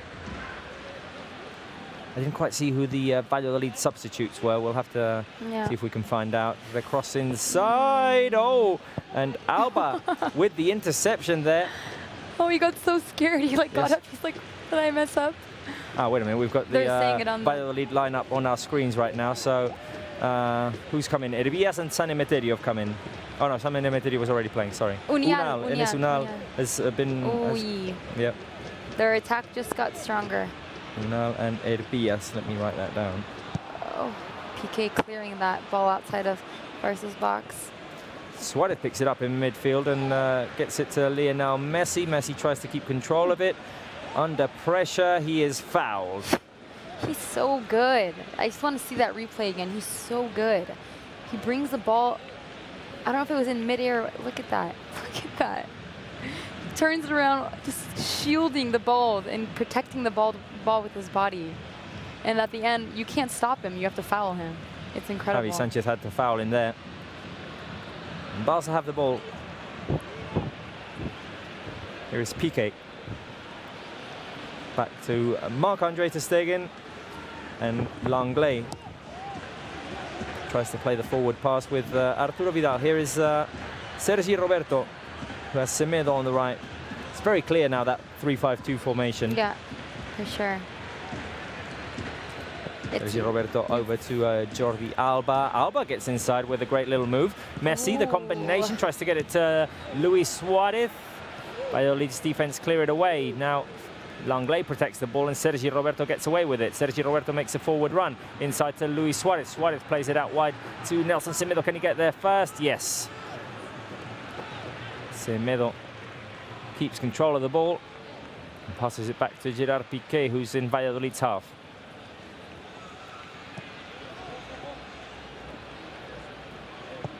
Barca moving the ball around at the moment. Riqui Puig manages to get involved and pass it to Leonel Messi, who changes the rhythm of things. Here is Leonel Messi, gets inside the box. Messi, can he shoot? No, he tries to cross it over to the other side for Sergi Roberto, who sets up Riqui Puig. Riqui can shoot. The shot by Riqui into the hands of Masip after a deflection off of a defender. Riqui Puig going for goal again. He wants it. He wants the goal. He was so close in the first half, and now Messi feeding to Sergi Roberto, finds Riqui Puig. He takes his chance. It takes a deflection, I think, right?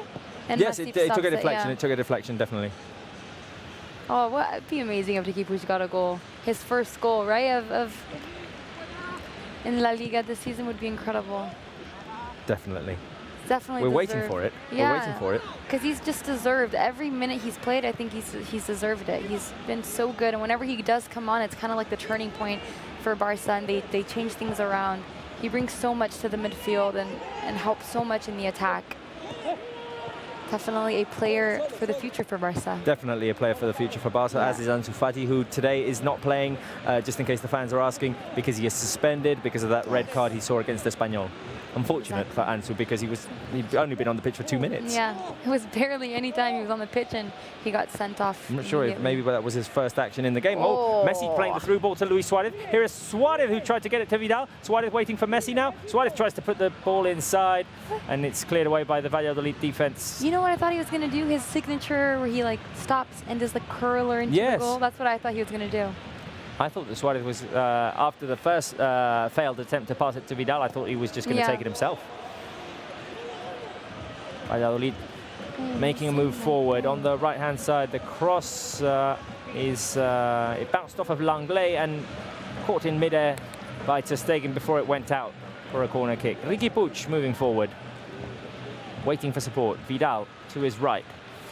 Vidal is going to link up with Messi, and Messi's going to try and speed up things here. There is Lionel Messi, tackled from behind, but he manages to get the ball to Vidal anyway. Semedo's going to make a move inside the box. Finds Messi on the edge. Messi couldn't quite link up with Riqui Puig, even though Riqui does fight for the ball. Valladolid managed to keep it.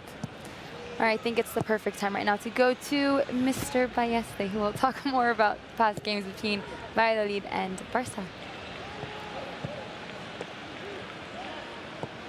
Can you hear me? 2004 season. Yeah, it was match 32. And, well, I'm becoming really optimistic, actually, because we're reviewing good moments of Barca in the final stage of these leagues. And I'm becoming optimistic. I don't know why, but I'm feeling really, really confident. I know that the league is going to be really tough, but well, reviewing these stories, in this season, Barcelona were second in the league, Madrid were third, Valencia was the winner. But this was a fantastic game he played in Valladolid. The first goal was for Javier Saviola, the Argentinian, who scored this brilliant goal after this run of Reisiger, who was in the left. Then the second goal for Magic Ronaldinho, what a fantastic volley. Without a bounce, hitting this ball, and what a fantastic goal for Ronaldinho. Amazing. We can see the replay, because I think, it deserves it. It's a fantastic goal of Ronaldinho. Then Valladolid scored a goal. It was the 2-1 Oscar, actually, but Barcelona was gonna score. The final goal was Andrés Iniesta, who replaced here Luis Garcia. And, well, Andrés Iniesta 10 years ago was scoring the goal in the World Cup, but before he scored this goal in Valladolid This was one of his first. It was one of his first goals as a Barca player. Exactly. One of his first goals in Valladolid for Andrés Iniesta, a really young Iniesta there, and he was showing his quality. Frank Rijkaard was the manager. Well, that season, unfortunately, Barcelona didn't win the league, but in the end, we won 2 consecutive leagues after this season, a Champions League in Paris. Successful years for Barca with Frank Rijkaard. We didn't win the league that season, Bruno, but we were 7 points behind Real Madrid, week 32, exactly. and we ended up in front of them. We finished in front of them. Yeah, with 72 points. 72 points and Madrid with 71. So in the end, it was a good end of the season for Barcelona. Yeah, anything can happen. I mean, just you have to look at the past and look at past examples. I know. Honestly, I feel really optimistic after today's preparing the section with Robert, and I'm really optimistic. Honestly, I am too. I definitely think that Real Madrid will drop points against Granada. I mean, they are fighting for Europa League position, so something can happen there. And Villarreal, they also have to play Villarreal, that are in great form and fighting for Champions League and Europa League, so who knows? Exactly. Well, hopefully. We'll keep our fingers crossed. Well, we'll talk to you later on, Bruno. Yes, we have promised Dani Alves yes, that is true. Think about it. We'll be looking forward to it.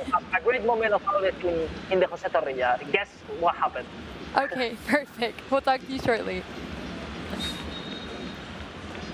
Sergio Busquets fouled in the centre circle there, and yes, some great games at Valladolid. And if we look back at them, there are lots of similarities in situations that we're living today, like being behind Real Madrid and getting a win in the Nuevo José Zorrilla, and going on to end up the league in front of Real Madrid. I think it just motivates the players. I mean, yeah, it's a tricky situation, complicated situation, where a lot of people have just kind of closed the book saying, yeah, it's Madrid, are going to win the league. But if you look at these past examples, it's proven that anything can happen. It's football. Look, if they draw or lose on Monday, we're in for a very exciting one on Thursday, because all the games will be played at the same time. Ah, that's true, yes. All the games will be played simultaneously, so we'll have to be giving the fans live updates of the Barça Osasuna game and the Real Madrid Villarreal game. I'm so nervous. This is going to be great. So, I mean, to make that more exciting, I think Granada should definitely do us a favour and scrap away some points there. Oh, for sure. Well, I mean, if we just tell them, they'll listen to us, right? Yeah, exactly. Just drop some points. Well, Granada have been good this season. We were saying that they're 3 points away from the Europa League. And, yes, I mean, they're going to fight for it. They've been one of the teams that have played the best football this season, and hopefully they can lend us a hand. Ronald Araujo is going to come in, and Rakitic as well. I really like us at the end, give so much confidence to these youngsters. Yes, Araujo, Riqui Puig, and Ansu definitely had opportunities since coming back. Yeah, and the goalkeeper from Juvenila, Arnau Tenas. Yeah. He's been called to the list. He traveled with the team. He's on the bench. I mean, Iñaki Peña couldn't be with the team because he's in the fight for the promotion in the Segunda División. But it's great that he trusts in all these young players. I mean, Arnau he's what, 19 years old? Yes, so yes. Like it. I mean, unlikely that he would play today, because you don't change goalkeepers. Yeah, you don't do that. But just in case of an emergency, you have him. Yes. So, substitutions for Barca. Langley taken off. In comes Ronald Araujo. And let's see who Rakitic replaces. Riqui Puig. Oh, man, I wanted that Riqui goal. I wanted that Riqui goal as well. He had a couple of opportunities today. I thought he was going to score today. Definitely. Oh, I wish we would have stayed a little bit longer. So, the lineup now looks like this. Ter Stegen, defensive line of 3 with Sergi Roberto, Piqué and Araujo. On the right is Semedo, on the left is Jordi Alba, both as wing-backs. In midfield, we've got Sergio Busquets, Rakitic and Arturo Vidal. Up front, Messi and Suarez. Yes. Very, very similar to the past games, except for Araujo. Except for Araujo, yes. Yeah. Well, and that 3-5-2 formation. Yeah, no, but I'm saying the midfield is very similar. Yes. Rakitic, Vidal, Busi. Yes, let's remind the fans that Frankie de Jong is not available. Yes, unfortunately, he is still recovering from his injury, but he will most likely be back for the game against Osasuna. More than likely, hopefully, and hopefully 100%. Yes, we need our Dutchie at 100%. We need Frankie. We need Frankie. Exactly. Because important things are coming up in less than a month. Yes, Champions League. We were talking about it yesterday. UCL draw, and. It's the summer. Things go by quickly in the summer, so we won't. Transfers. There's going to be so many things happening. We won't realise, and we'll be there. Barca Napoli. Valladolid with a chance here to put the ball inside the box. A shot, and it goes wide. Need to be careful here, because we only have a 1-0 lead. Yeah, and there's plenty of time. We definitely need to be careful. What were you saying about the Champions League that I wanted to... Oh, yeah. Setien said that he's going to give a much-needed rest to his players after the league. Well, of course. They need it. I mean, through games after games after games in such a short crunch period of time, they need that rest, and he says that he's going to be very intense during the trainings for the Champions League. Yes. Well, once the league ends, there'll be 3 weeks before the Champions League tie against Napoli. I don't know how many days Setien is going to give his players, but maybe even a week, and then a couple of weeks of preparation. I imagine Napoli are in the same situation.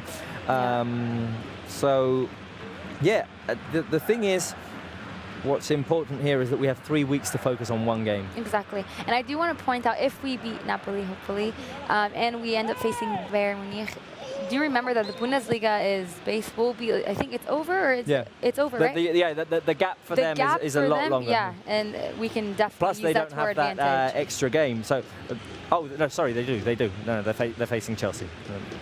They do, but I'm saying the gap between their... Yeah. We are going to finish La Liga, and then in 3 weeks we play, but they have a much longer gap. Definitely.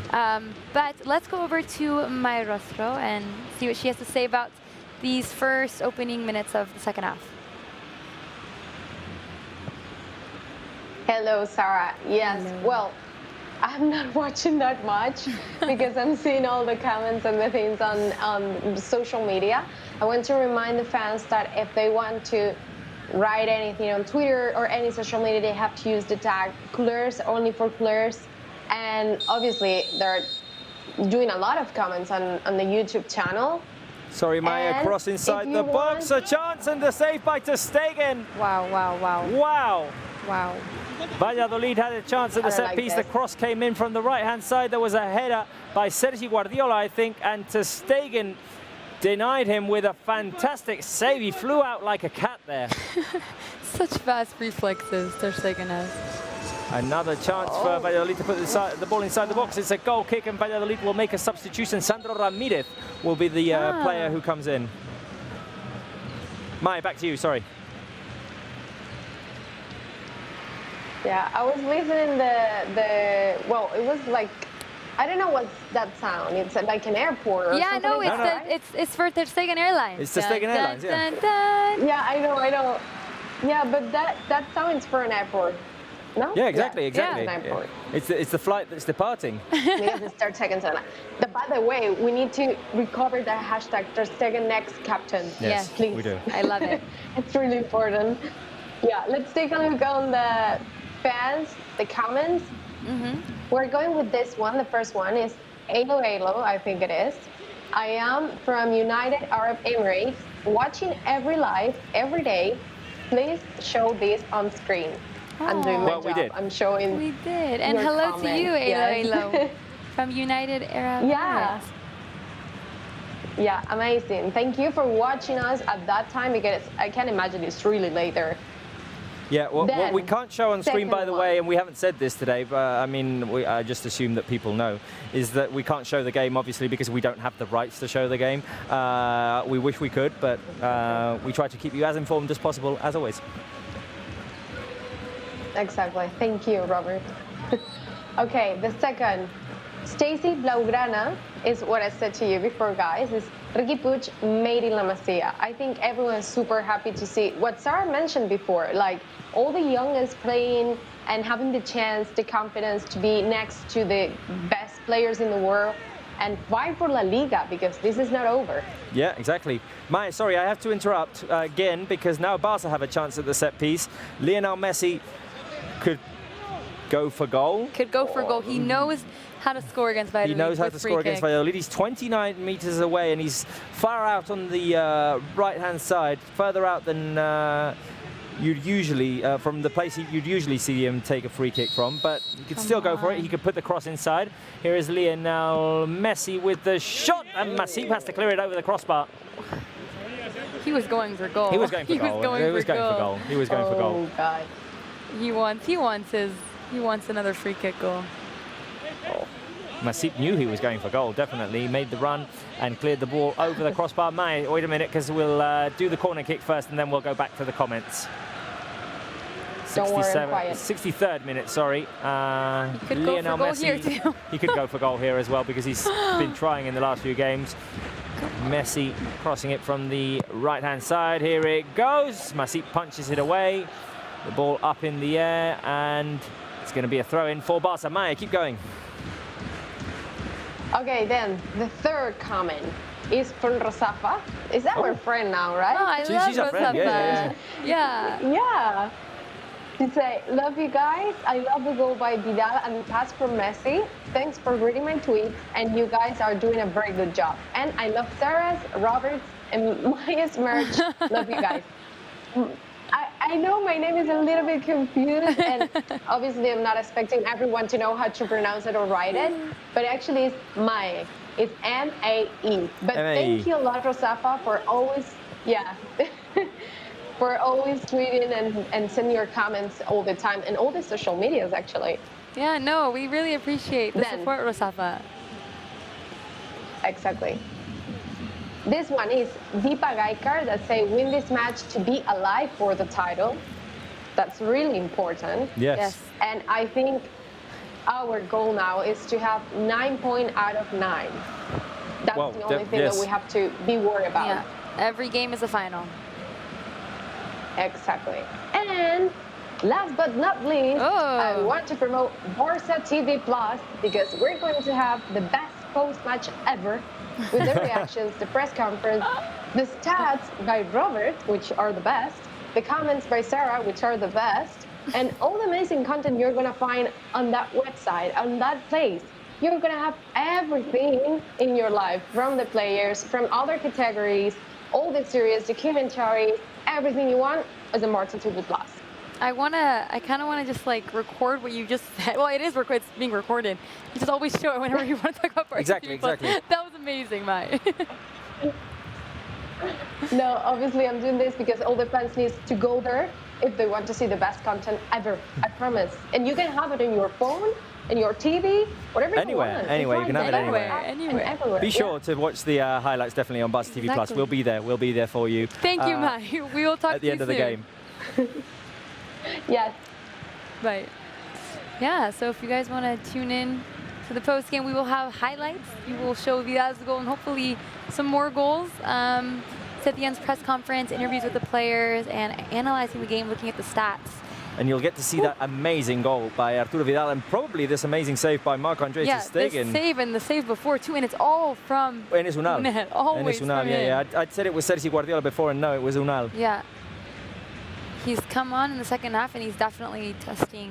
We need something here to try and create that that second goal, which would give us a lot more comfort. I can see behind your screen there that Martin Braithwaite and Junior Firpo are warming up.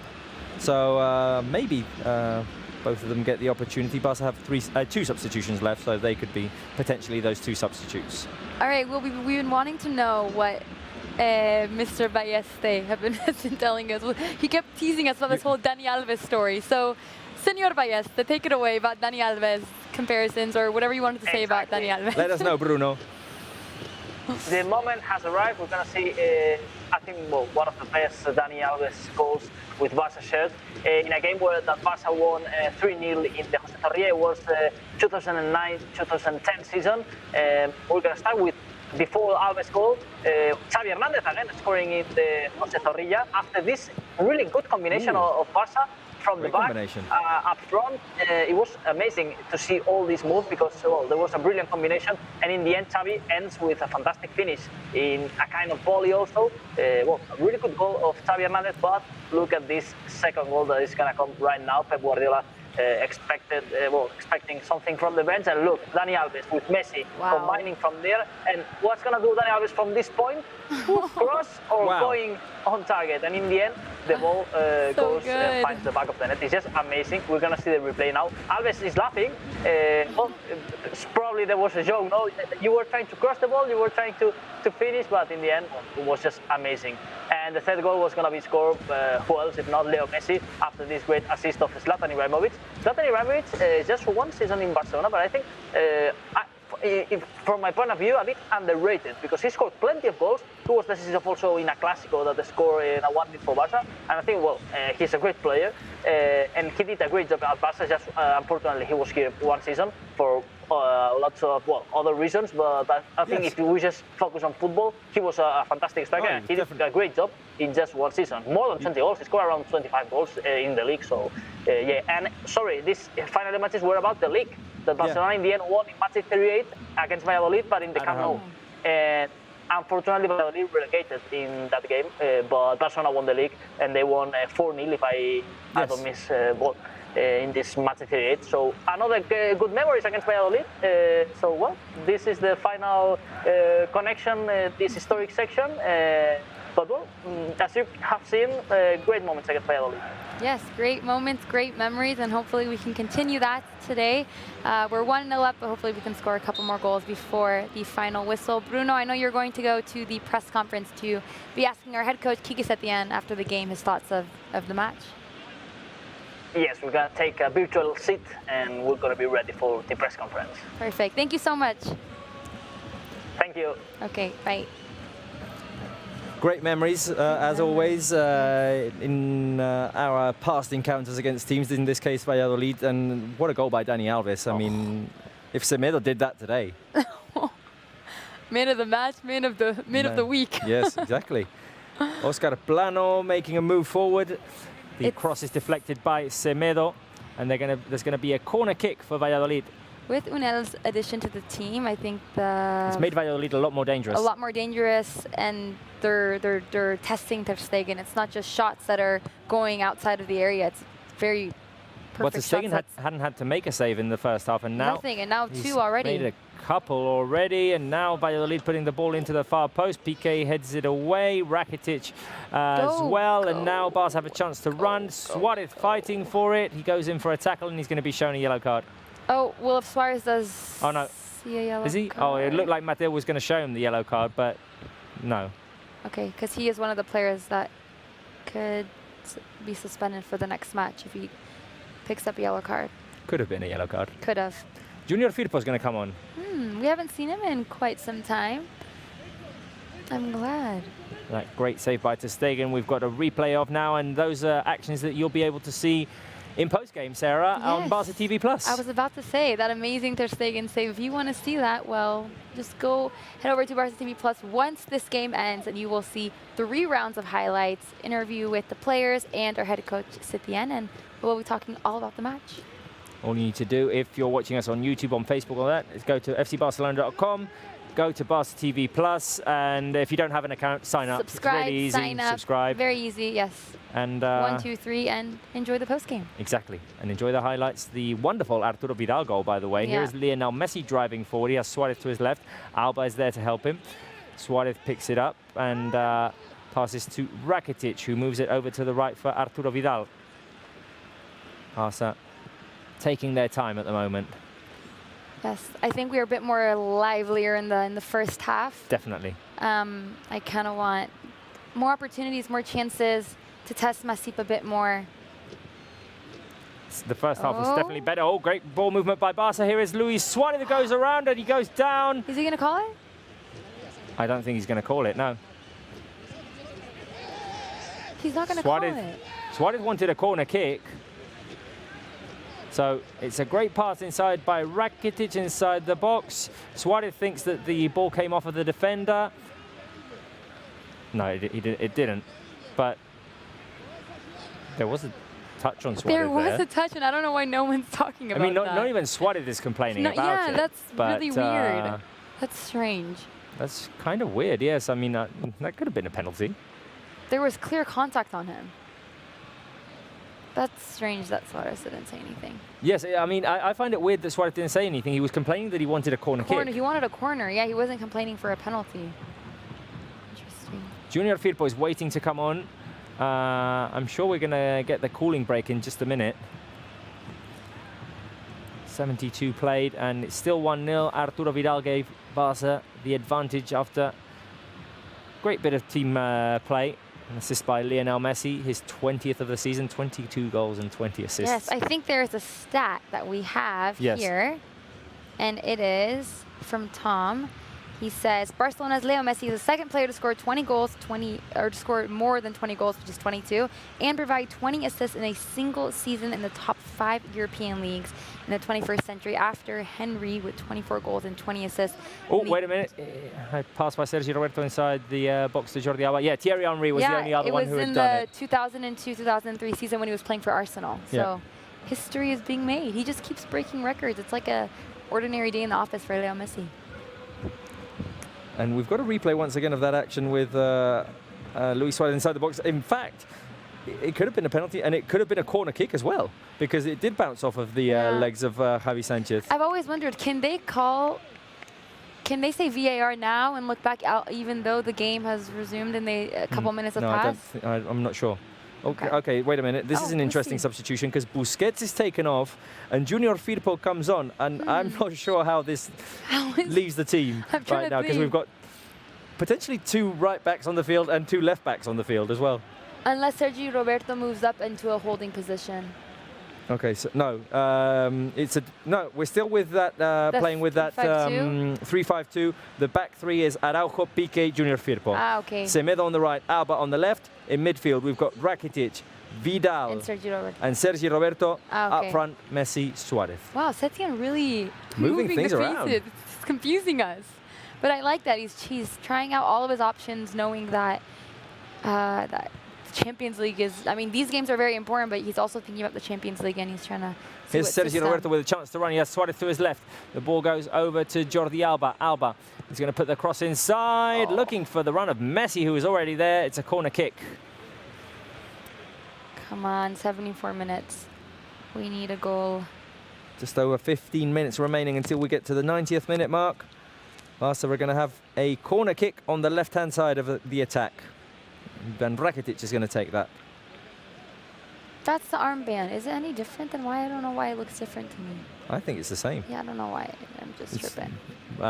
Blue and red stripes with the Barca crest on it. Ivan Rakitic is going to put the ball inside the box. Here comes the cross by Rakitic, headed by Piqué, who is being grabbed. Mateo won't give the call, and Piqué gets up, laughing ironically. Very, very ironically. Sandro Ramirez making a move forward. Here is Sandro, the switch over to the right-hand side, intercepted by Jordi Alba. Oh, Suarez was waiting for the ball on the right-hand side, and he was hoping for a switch. Suarez now receives it, but Valladolid have regathered. Messi. Barca definitely slowing things down in the second half. Yeah, and I'm not really liking the tempo of the game right now. When Valladolid have it, they instantly drive towards goal, and then when we have it, we kind of play with it in the middle. I wonder if heat has to do with this. Because, I mean, Georgina was saying in warm-up that it was terribly hot at the Estadio José Zorrilla, over 30 degrees. And, yes, that could have something to do with it, but we need to keep an eye on this Valladolid side because, I mean, 1 goal could be a disaster right now. Oh, don't even bring it up, Robert, please. Nacho on the left-hand side. The cross inside, looking for the far post, goes out for a goal kick, and I think we're going to get a cooling break now. Yes. We should get it. I think you need some water. I need some water, definitely. Commentating a lot. I need some water, and we've got a replay of here how Piqué was being grabbed, and he couldn't get free when he tried to head the ball. He does have a point in his ironic laugh. He's definitely being grabbed. But they're both grabbing each other. Maybe that's the thing. Yeah, they're both kind of... Yeah, Piqué's kind of pushing him away, and then he's being grabbed by the shirt. Can't get free, though.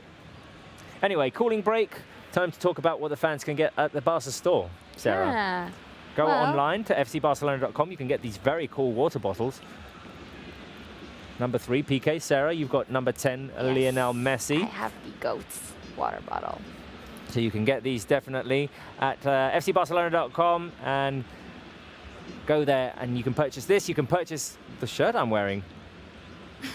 Barca. You can purchase the shirt that Sarah's wearing as well. Yeah, it's cool. With the Barca crest, and you can purchase as well. The one behind loads of stuff. I mean, the first kit, second kit, third kit, fourth kit as well, with discounts now, I believe. I'm not sure if that's right or not. It is. Oh, it is. Okay. I was going to say I might not say it again because. No, I went on their homepage yesterday or the day before, and I saw it was like 40% off or something like that. Exactly, and this what you've got on screen now is from the Johan Cruyff collection, Gallina de Piel, which means goosebumps, but in the particular way that Johan Cruyff said it. So it's piel de gallina, chicken skin. Yeah. Or skin of chicken, yeah. And but Cruyff said it the wrong way around because that was the way he spoke. I didn't know this story until you told me the other day. It's really funny. That was the way he spoke. I loved him. All right, well. we need some sort of, I'm not going to say spark, because I feel like we kind of have that. We're just missing the final touch, maybe, in the final third. We do.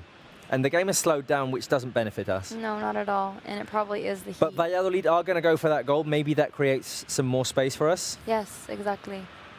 Once they push forward, we have the spaces in behind to attack and take advantage of. Oh, Piqué's trying to talk about that corner kick that was taken a couple minutes ago. He wanted a penalty. Yeah, he's having a chat with Mateu Laoz. Piqué not really agreeing with what Mateu he's like, let's is explaining just agree to disagree. Yes, exactly. Anyway, the game is going to restart. A goal kick for Barca with Marc-Andre ter Stegen in charge of putting the ball back in play. Barca still have one substitution to make. Valladolid make their final one. Oscar Plano is taken off. Number 10. Doesn't look very happy that he's been taken off. And replacing him is Waldo Rubio. Waldo Rubio, I remember his goal in the last season. It was a screamer from outside the box. Yes. So good. I remember once he scored that goal, I started following him on Instagram. I was like, this guy is going to be something in the future. Well, he'll get the final 10+ minutes of this game. Also trying to play the ball forward to Luis Suarez, who picks it up on the left. Here is Suarez trying to make the run inside the box. He left the ball behind. No. We need those quick recoveries.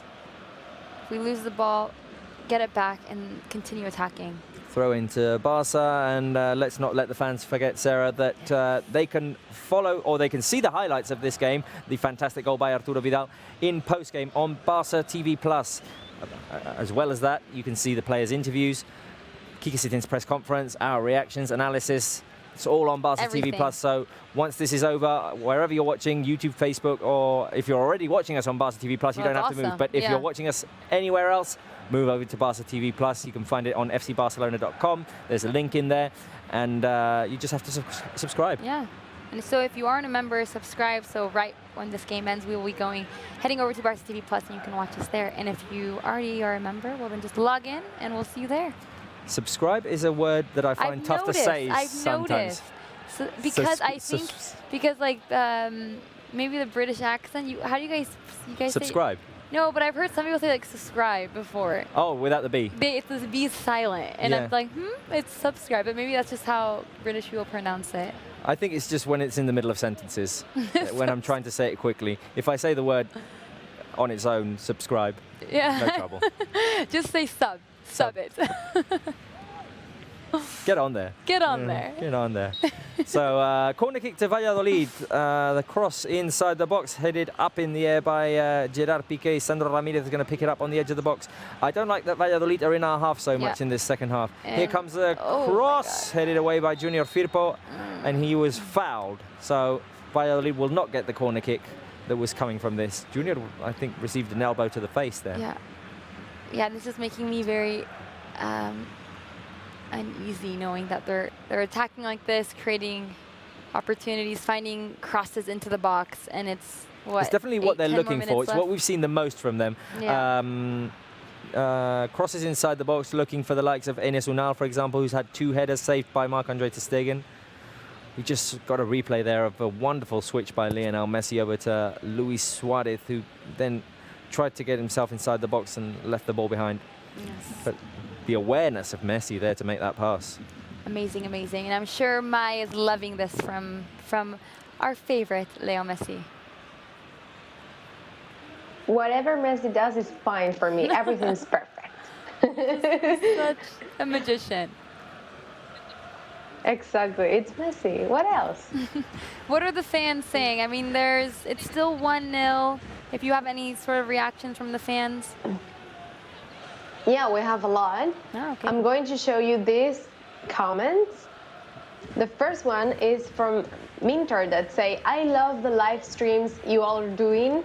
Very energetic. Hope to see you all together again. Thank you Hopefully, so much we hope to be all together again, yes. Yeah, that's what we were saying. We miss everyone. Yeah, totally. And we miss you guys too. This second comment, I don't know how to read this because the name well, I might make a mistake, but I think, well, Sarah, you know better than me. Hello, my name is Jaber. I don't know how you say, I am from Yemen, and I love you guys. I watch you your whole lives. But I mean, the name? The name? I don't know what language is this. It's Arabic. It's Rabar Set, if I'm pronouncing that right. I'm not sure. I can't really see clearly the dots. Because if there's 2 dots on a letter, it's another letter, and if there's one, it's completely, it's very complex. But I think it's Rabar Set, something like that. Yeah, thank you for that, Aziz. And then we have this comment, which is really lovely too. I try to give you positive things, guys, okay? I love it.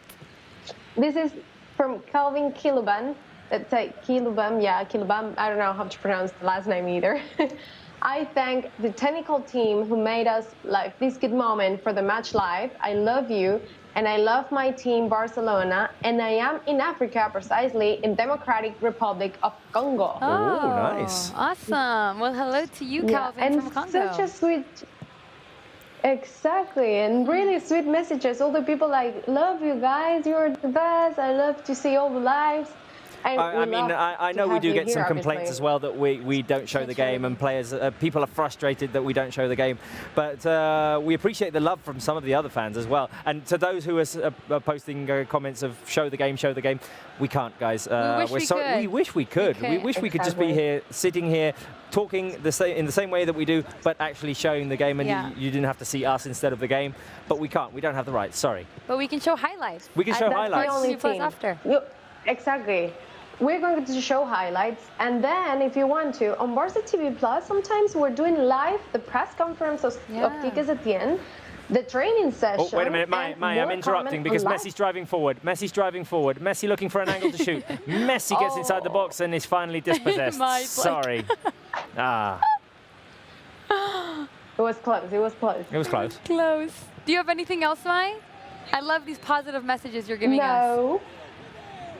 Yes, I know. There have a lot. It's impossible to me to put on them all because we have. Yeah. Well, okay. Thank you for that. We will talk to you in the post game, which will be on Barça TV Plus. We'll talk to you later, Mike. Exactly. Barça TV Plus. Bye. Bye. Go to Barça TV Plus. Go.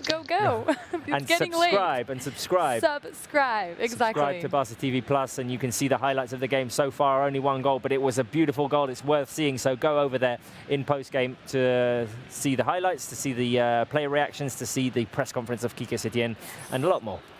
A lot more, and I don't like this. I don't like how they're just easily getting into our box and doing what they want to do. It's like we need to stop this. They can't just let them come all over us. It was a 1-0 win last season at the Estadio with the Dembélé goal, assist by Sergi Roberto. And so far, 1-0 win here. No, but I want more. I don't want to settle for 1-0. I think there's a big contrast between the first half and the second half. Big time. And it's been kind of like the theme in these La Liga games since La Liga has resumed, because there's been so many games where the first half, like for example with Celta, the first half was brilliant, one of our best halves I think of the season, and then we kind of faded in the second half, and I think the same thing happened here. Do you think there's a point in which, like as I was saying before, heat and fatigue combine? I think it could be. It could be. Because it's still that same Valladolid team. It's not like they've just suddenly got so much better. Exactly. Yeah. It's because we've lowered our level of intensity. And it could be from fatigue. Yeah, for example, they've kept their their defensive left flank a lot. They've improved there. They've kept it well guarded in the second half compared to the first. With Semedo's not been a factor really.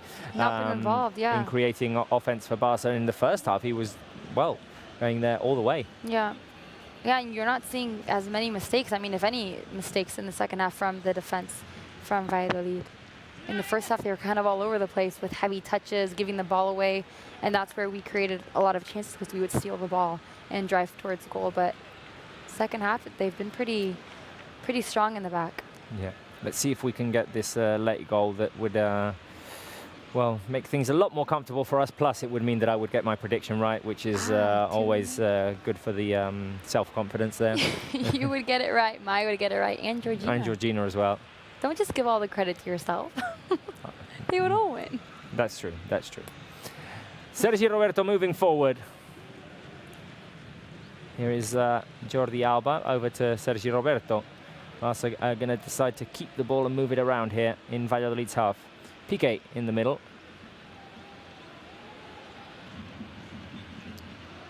They're trying to find spaces. They're trying to find spaces. They switch it over to Lionel Messi on the right. That's always a good option. Here is Messi in between two defenders. Messi trying to get free. They link up with Luis Suarez. Once again, the 1-2. Luis Suarez, Messi. Suarez goes down. Arturo Vidal is going to switch it over to Jordi Alba. Alba hesitates with the cross. Sergi Roberto's on the edge of the box. He combines with Lionel Messi. Tries to backheel it back to Sergi Roberto. Nice. That's the recovery I wanted. Valladolid had won the ball back. Great through ball by Rakitic to Messi, who's taken down, I'd say.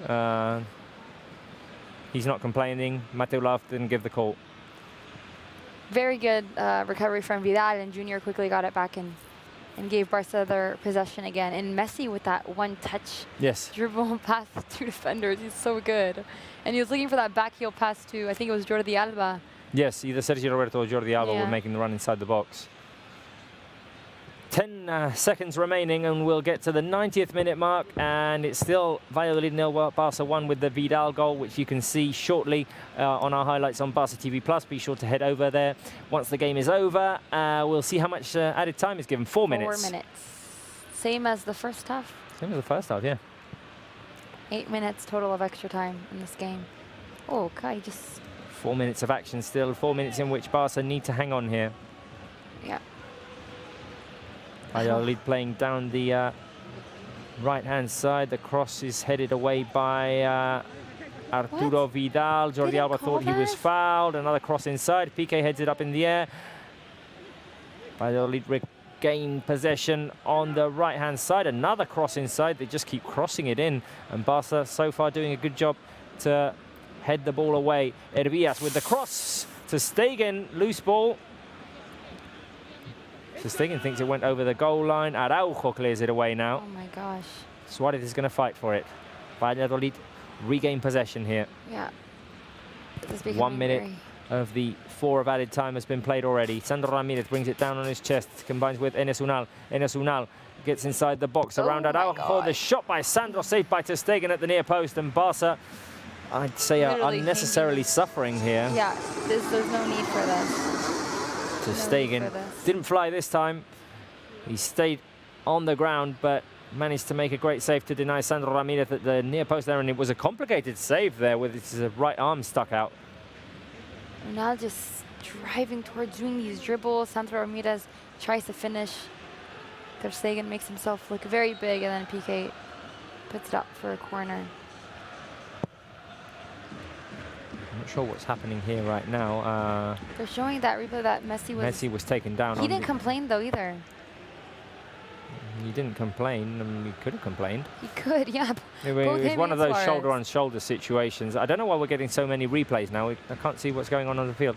The ball is played forward. Messi once again with the long ball to Vidal. Vidal tries to put it inside to Suarez. That cross didn't have enough power in it to get to Suarez. It was intercepted by the Valladolid defense. 2 minutes remaining now. Oh my goodness. Hervías under pressure by Messi. Barca trying to keep Valladolid in their own half. Vidal dives in to try and intercept the long pass. Valladolid fighting to keep it. They move it forward. Here is Araujo winning it back for Barca and finding Ivan Rakitic. The turn by Semedo, who is fouled.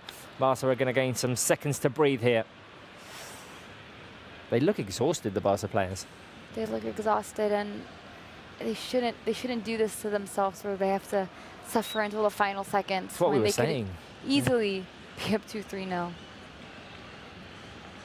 We're getting lots of replays of that Lionel Messi foul. I mean, obviously the broadcasters think there may be something there. Yeah. I thought there was a clearer penalty on Suarez earlier on. Than on Messi for sure. Oh, there was contact on Suarez.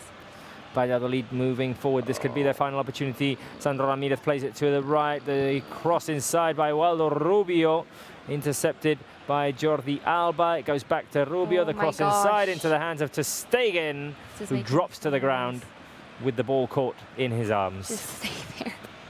Hold the ball. Keep it for a few seconds, Mark. 20 remaining. Setien looking at his watch. Exactly. When is this going to be over? Junior Firpo on the left. Going to try and play the ball forward to Sergi Roberto. Junior Firpo fouls the Valladolid opponent that was in front of him, and Valladolid will have one final chance to put the ball inside the box. I'm getting nervous. So it's basically close to the halfway line on the right flank. Nacho's going to put it in. It's quite far out, but a final chance here at the set piece for Valladolid. Here comes the cross to the edge of the box. It's headed on into the hands of ter Stegen. The game is going to end here. Mateu Laoz blows the final whistle, and it's Valladolid 0, Barca 1. Arturo Vidal scored the winner, Sarah.